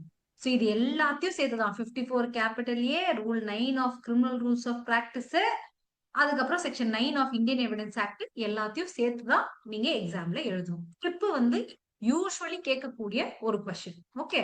அடுத்து 55 பிஎன்எஸ் டபிள்எஸ்ல என்ன சொல்லிருக்காங்கன்னா, இப்போ ஒரு போலீஸ் ஆபீசர் வாரண்ட் கிடைச்சா அந்த ஆபீசர் மட்டும் அரெஸ்ட் பண்ண மாட்டாங்க. சப்டினேட் அனுப்புவாங்க. அதுக்காக தானே இருக்காங்க. கரெக்டா? கமிஷனர் போய் யாரையாவது அரெஸ்ட் பண்ணுவாரா? அடுத்து கீழே இருக்க ஆபீசரை டெப்யூட் பண்ணுவாங்க. அந்த மாதிரி சப்பார்டினேட் டெப்யூட் பண்ணா வித்தவுட் வாரண்ட், அது வித்தவுட் வாரண்ட் அரெஸ்ட் பண்ணக்கூடிய லாஃபுல்லான ஒரு விஷயமா இருக்கும். அது சும்மா வாயால ஆர்டர் கொடுத்துட்டு கூடாது. ஃபர்ஸ்ட் ஆத்தரைஸ்ட் என்னது, அஃபென்ஸ் என்னது, ரீசன் என்னது அப்படின்றது எல்லாத்தையும் ரைட்டிங்ல ஸ்பெசிஃபை பண்ணணும்னு சொல்லியிருக்காங்க. ஓகேங்களா? அடுத்து பாத்தீங்கன்னா 56 பர்சன் டேக்கிங் கஸ்டடி. இப்போ ஒருத்தரை அரெஸ்ட் பண்றாங்க. அவரை நீங்க தான் கஸ்டடியில எடுத்துட்டு போறீங்க. நீங்க தான் போலீஸ் ஆபீசர். நீங்க அரெஸ்ட் பண்ணி கொண்டு வரதுக்குள்ள அந்த ஆள் வந்து மயக்க போட்டு வந்து செத்து போயிடலாம். இப்ப அவனோட ஹெல்த்துக்கு யாரு பொறுப்பு இந்த இடத்துல? அரெஸ்ட் பண்ண போலீஸ் ஆபீசர் தான். You have to take reasonable care of the health of the arrested person. அதனாலதான் அரெஸ்ட் பண்ண உடனே நீ வந்து டாக்டர் கிட்ட கொண்டு போ. சுகரு, பிபி, சில போலீஸ் ஆபீசர்லாம் வந்து கெஞ்சுவாங்க. டேய் உனக்கு சுகர் இருந்தா சொல்லுடா, பிபி இருந்தா சொல்லுடா, ஏதாவது பிரச்சனை இருந்தா சொல்லுடா, ரெகுலரா என்னடா மாத்திரை போடுற, நான் வீட்ல இருந்து எடுத்து வந்து கொடுத்துறேன்டா அப்படிலாம் கேட்பாங்க. ஆக்சுவலி ரிமாண்ட் பண்ணும்போது நீங்களும் கேளுங்க. சுகர் டேப்லெட் மஸ்ட் பி கிவன்னு சொல்லி எழுதுங்க ரிமாண்ட் போர்ட்ல. ஏன்னா சுகர் எல்லாம் சும்மா இல்ல. பிபி எல்லாம் அதிகமாயிடுச்சுன்னா டக்குன்னு வந்து செத்து போயிருவாங்க. நீங்க தான் ரெஸ்பான்சிபிள். ஓகே. பயப்படாதீங்க. You can do it. நான் பயப்படுறதுக்காக சொல்ல, காஷியஸா இருக்கு. Okay. So person taking custody to take reasonable care of the health of the arrested person. அது 56. நெக்ஸ்ட், இப்போ ஒருத்தர் அரெஸ்ட் பண்ணீங்கன்னா அன்னெசரி டிலே இல்லாம மேஜிஸ்ட்ரேட் கிட்ட கொண்டு போயிருங்க அப்படின்னு சொல்றாங்க. சரி, எவ்வளவு நேரத்துக்குள்ள நான் கொண்டு போகணும் சார் அப்படின்னு கேட்டீங்கன்னா அது 58ல இருக்கு. 24 ஹவர்ஸ்க்குள்ள கொண்டு போயிடுங்க. கரெக்டா? சரி, இப்ப திருச்சியில ஒருத்தர் அரெஸ்ட் பண்றாங்க. நான் திருச்சி கூட வேணாம், ரொம்ப தூரம், கன்னியாகுமரியில ஒருத்தர் அரெஸ்ட் பண்றாங்க. அவங்கள வந்து அரெஸ்ட் பண்ணதுக்கு அப்புறம் நீங்க சாப்பிடணும், டிராவல் டைம் எல்லாமே இருக்கு. பாத்தீங்கன்னா அடுத்த நாள் தான் கொண்டு வந்து எஸ் அடுத்த நாள் தான் கொண்டு வந்து சென்னை. இல்ல எக்ஸ்க்ளூட் பண்ணிடணும் மேம். அதான் முக்கியம். ஏதோ காட்டுக்குள்ள அரெஸ்ட் பண்றீங்கப்பா. இந்த ட்ரெயின் இருக்காது, ஹெலிகாப்டர் ஒண்ணுமே இல்ல, நடந்துதான் வரணும். ஓகேங்களா? அந்த மாதிரி ஒரு சிச்சுவேஷன். ஓகே. நியரஸ்ட் மேஜிஸ்ட்ரேட் கிட்ட போகணும்னா அடுத்த நாள் தான் போகணும். இந்த ஷார்ட்கட் ஒரு படத்துல இருக்குமே, ஜெயம் ரவி கூட சொல்லுவாரு, இந்த மாதிரி இந்த பாலத்தை தாண்டி இப்படி போனா அடுத்த நாள் காலையில போயிருவோம். அந்த மாதிரி ஒரு காடு. ஓகேங்களா? கரெக்ட். பேராண்மையில் மாதிரி அந்த மாதிரி நீங்க வந்துகிட்டு இருக்கீங்க. 24 ஹவர்ஸ்க்குள்ள வர முடியாது. இப்போ உங்க மேல ஆக்ஷன் எடுக்கலாமா? டிராவல் டைம் எக்ஸ்க்ளூட் பண்ணிடணும் மேம். சோ டிராவல் டைமை எக்ஸ்க்ளூட் பண்ணிட்டு இந்த 24 ஹவர்ஸை கால்குலேட் பண்ணுங்கன்னு 58ல சொல்லியிருக்காங்க. நெக்ஸ்ட், நீ வந்து வாரண்டோட அரெஸ்ட் பண்ணா யாரெல்லாம் அரெஸ்ட் பண்ண அப்படிங்கிறது மேஜிஸ்ட்ரேட்டுக்கு தெரியும். ஏன்னா வாரண்ட் ஆர்டர்ஸ் அவங்க எல்லாம் கொடுக்க போறாங்க. இதே வித்தவுட் வாரண்ட் நீங்க அரெஸ்ட் பண்ணிருந்தீங்கன்னா அதோட டீடைல்ஸ் எல்லாம் கண்டிப்பா மேஜிஸ்ட்ரேட்டுக்கு தெரியணும், டிஎம்க்கு தெரியணும், சப்டிவிஷனல் மேஜிஸ்ட்ரேட் இருந்தா அவங்களுக்கும் தெரியணும். Report of all apprehensions, apprehension யாரெல்லாம் அரெஸ்ட் பண்றோம். So report of all apprehensions without warrant, நீ பெயில விட்டுருந்தாலும் சரி விடலனாலும் சரி, எல்லாத்தையுமே அண்டர் செக்ஷன் 59 நீ யார்கிட்ட கொடுக்கணும், concerned magistrate and subdivisional magistrate கிட்ட கொடுக்கணும் அப்படின்னு சொல்லியிருக்காங்க. நெக்ஸ்ட், இப்ப நீங்க போலீஸ் என்ன அரெஸ்ட் பண்ணிட்டீங்க, எனக்கு பெயில் கிடைச்சிருச்சு, பெயில கொண்டு வந்து காமிச்சா நீங்க என்ன பண்ணணும், என்ன டிஸ்சார்ஜ் பண்ணிடணும் மேம். டிஸ்சார்ஜ் அரெஸ்ட் பண்ணிடணும் மேம். பண்ணணும், ரிலீஸ் பண்ணிடணும். கரெக்டா? அதுக்கான ப்ரொவிஷன் தான் 60 of BNWS. Discharge of persons apprehended. Own பாண்ட்ல என்ன விட்டாலும் சரி, லா படி ஓன் பாண்ட்ல விடலாம்னா நீங்க விடலாம், இல்ல பெயில் கொடுத்து நான் பெயில் பாண்ட்ல வெளில போனாலும் வெளில போடலாம், இல்ல மேஜிஸ்ட்ரேட் ஒரு ஸ்பெஷல் ஆர்டர் கொடுத்து என்ன விட்டாலும் நீங்க என்ன பண்ணிடணும், என்ன டிஸ்சார்ஜ் பண்ணிடணும். இது உங்களுக்கு லாஜிக்கா தெரியும். ஆனா எந்த செக்ஷன்ல இருக்குன்னு கேட்டீங்கன்னா 60 of BNWS, 59 of CRPC. Next, நீங்க தான் போலீஸ், உங்க கஸ்டடியில இருந்து ஒருத்தன் தப்பிச்சு ஓடுறோம். இப்ப நீங்க அவரை அரெஸ்ட் பண்ண முடியுமா, திருப்பி போய் ஓடி போய் பிடிக்க முடியுமா? Yes ma'am. பிடிக்கலாம். அதுதான் 61. இங்க மேல கொடுத்திருக்க அத்தனை விஷயத்தையும் ஸ்ட்ரிக்டா ஃபாலோ பண்ணுங்க அப்படின்னு சொன்னதுதான் 62. இப்போ உங்களுக்கு தனித்தனியா செக்ஷன் புரிஞ்சிருக்கும், ஆனா மொத்தமா ஒரு பிக்சர் கிடைக்காது. அதுக்குதான் சாரி 141 ஆயிடுச்சு, ஆனா இந்த சாப்டர் நான் பாதி பாதியா எடுத்தேன்னா உங்களுக்கு ஒரு ஃபுல் பிக்சர் கிடைக்காது. ஒரு 5 நிமிஷம் இதை ஸ்லைட்டா ரிவைஸ் பண்றேன், அதுக்கப்புறமா போய் நீங்க சாப்பிடுங்க. Okay, sorry for holding you back. Now chapter 5 தான் நம்ம பார்த்திருக்கோம், அரெஸ்ட் ஆஃப் பர்சன்ஸ் தான் நம்ம பார்த்திருக்கோம். இதுல CRPC தான் வேணும்ட்டே நான் கொண்டு வந்திருக்கேன். ஏன்னா BNWS நீங்க என்ன பண்ண போறீங்க, இது பக்கத்துல எழுத போறீங்க, அது உங்களுக்கு ஹோம்ஒர்க். ஓகே, அப்படி எழுதும் போது கூட ஞாபகம் வரும். So power to arrest persons பாத்தீங்கன்னா 41ல ஸ்டார்ட் ஆகுது. இதுல வந்து ஒரு காக்னிசபிள் அஃபென்ஸ் போதுதான் இந்த செக்ஷனே வரும். கண்ணெதுக்கு காக்னிசபிள் அஃபென்ஸ்னாலதான் ஒன்னும் பிரச்சனை இல்லை, உடனே நீங்க அரெஸ்ட் பண்ணிடலாம். ஆனா இன்ஃபர்மேஷன் அந்த மாதிரி எல்லாம் கிடைக்குதுன்னு போது நீங்க யோசிக்க வேண்டியது என்னது, லெஸ் தென் 7 இயர்ஸா இல்ல மோர் தென் 7 இயர்ஸா. மோர் தென் 7 இயர்ஸ்னா இவன் தான் தப்பு பண்ணிருக்கான்னு தெரிஞ்சாலே போதும், போலீஸ் கேன் அரெஸ்ட். இதே லெஸ் தென் 7 இயர்ஸ்னா இந்த 5 கண்டிஷனை பாப்பீங்க, கண்டிஷனுக்குள்ள வந்துச்சுன்னா போலீஸ் கேன் அரெஸ்ட், கண்டிஷனுக்குள்ள வரலன்னும் போது உடனே 41A நோட்டீஸ் கொடுப்பீங்க. ஓகேங்களா? 41A நோட்டீஸ் கொடுத்த உடனே அவர் அப்பியர் ஆகணும், எல்லா கதையும் சொல்லணும். கதையெல்லாம் சொல்லல, நான் கம்ப்ளைண்ட்ஸ்னா அவரையும் நீங்க ரீசனை கொடுத்து அரெஸ்ட் பண்ணிடலாம். ஓகேங்களா? மே அரெஸ்ட்ன்றது கீழே கொடுத்துருக்காங்க. அடுத்து நமக்கு வர போறது என்னன்னா நான் காக்னிசபிள் அஃபென்சஸ். நான் காக்னிசபிள் அஃபென்ஸா உடனே 41 clause 2க்கு நீங்க போயிருவீங்க. ஆர்டர் ஆஃப் த மேஜிஸ்ட்ரேட் எல்லாமே இருக்கும். ஓகே, நான் cognisable offence can be warrant இருந்தாதான். நான் காக்னிசபிள் எடுத்த உடனே நமக்கு 41 clause 2 ஞாபகம் வரணும். CRPC அதுல என்ன சொல்லிருப்பாங்க, ஆர்டரு மேஜிஸ்ட்ரேட்டோட வாரண்ட் இருந்தா மட்டும்தான் சார் நீங்க அரெஸ்ட் பண்ணணும்னு சொல்லிடுவாங்க. சரி, வாரண்ட் இல்லாம எப்பயாவது நான் அரெஸ்ட் பண்ணலாமா, ஏதாவது பிரச்சனைனா அரெஸ்ட் பண்ணலாமான்னு கேட்டா பண்ணலாம். அதுக்கான எக்ஸெப்ஷன் தான் 42. சோ நான் காக்னிசபிள் அஃபென்ஸ் 41 clause 2, அதுக்கான எக்ஸெப்ஷன் 42. என்ன பண்ணலாம், கூப்பிட்டு நீ பேரை கேட்பீங்க, அட்ரஸ் கேட்பீங்க. பேரு அட்ரஸ் எல்லாம் சொல்லிட்டா விட்டுடலாம். அவன் சொல்லலன்னும் போது 24 மணி நேரம் வரைக்கும் நீங்க அசர்டைன் பண்ணலாம். அதுக்கும் மேலேயும் வேணும்னா மேஜிஸ்ட்ரேட் கிட்ட கொண்டு போய்.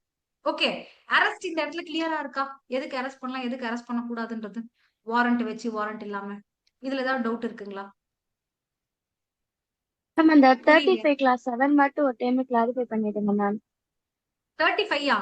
எது 35? எஸ் மேம், 35ல class 7ல அந்த 3 years பிளஸ் வந்துட்டு அவங்க வந்து இன்ஃபர்மேட்டிவாவோ இல்லாட்டி வந்துட்டு ஏஜ்டாவோ இருக்கணும். பிரேக்குக்கு போனதால நான் பார்த்து வரணும். சோ அதை பார்த்து கிளாரிஃபை பண்றேன். அதை தாண்டி இப்ப நான் சொன்னதுல ஏதாவது நோ மேம் இல்ல. ஓகேங்களா? சோ காக்னிசபிளா நான் காக்னிசபிளா பாப்பீங்க. காக்னிசபிள் கண் எதிரில நடந்துச்சுன்னா என்ன பண்ணணும், அரெஸ்ட் பண்ணிடலாம். அரெஸ்ட் பண்ணிடலாம் மேம்.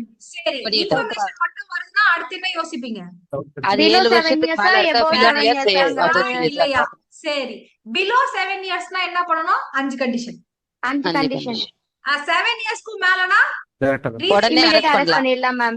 உடனே Arrest arrest. பண்ணிடலாம். சரி, இந்த 5 கண்டிஷன் இருந்துச்சுன்னா அரெஸ்ட் பண்ணிடுவீங்க. 5 கண்டிஷன் இல்லைன்னா என்ன பண்ணணும்?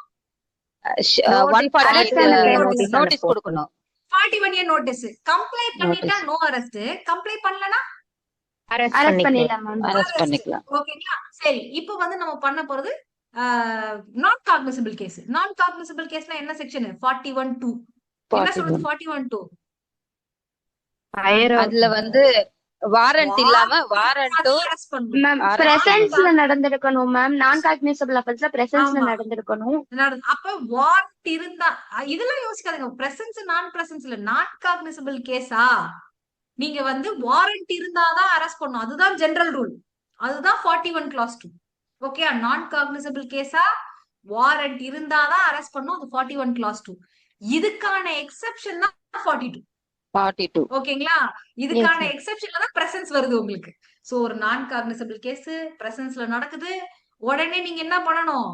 பேரை கேட்கணும், அட்ரஸ் கேட்கணும். அவன் சொன்னா விட்டுருங்க. சொல்லாதான் என்ன பண்ணுவீங்க? அவர் அரெஸ்ட் அரெஸ்ட் பண்ணி பண்ணி 24 hours வரைக்கும் 24 restraint hours பண்ணலாம். வச்சிருக்கணும். அதுக்கு மேல அப்படின்னா அதுதான் 40. மேஜிஸ்ட்ரேட் கிட்ட கொடுக்கணும். Very good. சரி, இந்த அரெஸ்ட் எல்லாம் நான் பண்றேன் சார். யாரெல்லாம் பண்ணலாம்? Other modes of arrest. அததான் 43ல என்ன சொல்லிருக்காங்க? பிரைவேட் பர்சன் சொல்லிருக்காங்க. மேஜிஸ்ட்ரேட் பண்ணலாம். அதுதான் 44ல சொல்லிருக்காங்க. அதே மாதிரி protection for person making arrest அதை இங்க கொடுத்திருக்காங்க. நெக்ஸ்ட் இந்த அரெஸ்ட் எல்லாம் நான் எப்படி சார் பண்ணுவேன்? என்ன procedure for arrest? 41B police officer visible identification வச்சிருக்கணும். மெமராண்டம் ஆஃப் அரெஸ்ட் ரெடி பண்ணணும். அதுக்கப்புறமா இன்ஃபார்ம் பண்ணணும் அந்த பர்சன் கிட்ட, இந்த ஃபேமிலி மெம்பர் கிட்ட இவனை அரெஸ்ட் பண்ணி கூட்டு போறேன், எங்க கூட்டு போறேன், அந்த கதையெல்லாம் சொல்லணும். சோ என்ன இன்ஃபர்மேஷன் எல்லாம் கொடுக்கணும், என்ன டியூட்டி எல்லாம் போலீஸ் ஆபீசர் இருக்கு அப்படின்றத பார்த்தோம். அடுத்து அரெஸ்ட் ஹவு மேடு. நான் எப்படி அரெஸ்ட் பண்ணுவேன் சார்? எடுத்த உடனே அடிதடி அதை பண்ணக்கூடாது. எப்படி யாரை டச் பண்ணணும், யாரை டச் பண்ணக்கூடாது, எந்த பிளேஸ நான் சர்ச் பண்ணலாம், பர்சியூட் பண்ணலாமா, இந்தியா ஃபுல்லா போய் அவனை பிடிக்கலாமா, அன்னெசரி ரெஸ்ட்ரெயின்ட் எதுவும் பண்ணக்கூடாது. அது எல்லாம் 46, 47, 48, 49ல கொடுத்திருக்காங்க. நெக்ஸ்ட் அரெஸ்ட் பண்ண பர்சனுக்கு என்ன ரைட் இருக்கு? நான் தான் சரி என்ன அரெஸ்ட் பண்ணிட்டீங்க, எனக்கு நீங்க கிரவுண்ட் ஆஃப் அரெஸ்ட் சொல்லணும், ரைட் ஆஃப் பெயில் இருக்குன்னு சொல்லணும், என் ஃப்ரெண்டு கிட்ட சொல்லணும். அது 50-50A இருக்கு. ஓகேங்களா? அடுத்து அரெஸ்ட் பண்ண உடனே என்னெல்லாம் பண்ணலாம்? என்ன வந்து சர்ச் பண்ணலாம். அது 51ல இருக்கு. என்கிட்ட ஏதாவது வெப்பன் இருந்தா அதை சீஸ் பண்ணலாம். அது 52ல இருக்கு. என்ன மெடிக்கல் எக்ஸாமினேஷனுக்கு அப்ளை பண்ணலாம். 53ல இருக்கு. 54 வந்து உங்களுக்கு ரெக்வெஸ்ட் ஃபார் 54A அது வருது. நான் ரேப் அக்யூஸ்டா இருந்தா அதுக்கு தனியா என்ன எக்ஸாமினேஷன் பண்ணலாம். ஓகேங்களா? அது 53A இருக்கு. So 51 to 54A post arrest ப்ரொசீஜர்னு தனியா இங்க கொடுத்திருக்கேன். இப்ப உங்களுக்கு ஞாபகம் இருக்காது, இருக்க வேண்டாம். இப்ப இந்த கிளாஸ்ல என்னன்னா நான் சொல்ற ஒரு செக்ஷனும் புரிஞ்சா போதும். அதை நீங்க வந்து செக்ஷன் வைஸ் பை ஹார்ட் பண்ண கூடாது. அதனாலதான் நான் இந்த டயக்ராம் கொண்டு வந்திருக்கேன். கான்செப்ட் வைஸ் பண்ணணும். நீங்க காலேஜ்ல இருந்தீங்கன்னா செக்ஷன் வைஸ் பண்ணிக்கோங்க.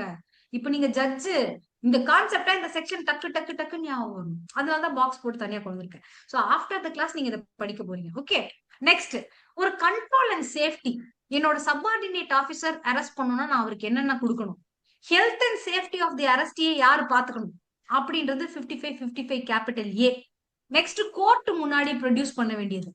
அன்னெசரி டிலே இல்லாம கோர்ட் முன்னாடி ப்ரொடியூஸ் பண்ணணும். 24 ஹவர்ஸ்க்குள்ள கொண்டு வாங்க சார். ரிப்போர்ட் ஆஃப் அரெஸ்ட் கொண்டு போய் மேஜிஸ்ட்ரேட் கிட்ட கொடுங்க சார் அப்படின்றது எல்லாம் 56, 57, 58. நெக்ஸ்ட் நான் அரெஸ்ட் எல்லாம் பண்ணிட்டேன் சார், பெயில் கிடைச்சிருச்சுன்னா வெளியே விட்டுருவேன் சார் அப்படின்றது 59. 60 என்ன சொல்றாங்க? கஸ்டடியில இருந்து தப்பிச்சா நான் திருப்பி அரெஸ்ட் பண்ணலாம். நெக்ஸ்ட் இந்த சாப்டர்ல அரெஸ்ட பத்தி எதெல்லாம் சொல்லிருக்கணும், அது சும்மா ப்ரொசீஜர் கிடையாது, அதை ஸ்ட்ரிக்டா ஃபாலோ பண்ணுங்கன்னு சொன்னது 60A. சோ இது எல்லாமே உங்களுக்கு வந்து கான்செப்ட் கிளஸ்டரா கொண்டு வந்திருக்கேன். இதை நான் இம்மீடியட்டா உங்களுக்கு போடுறேன்.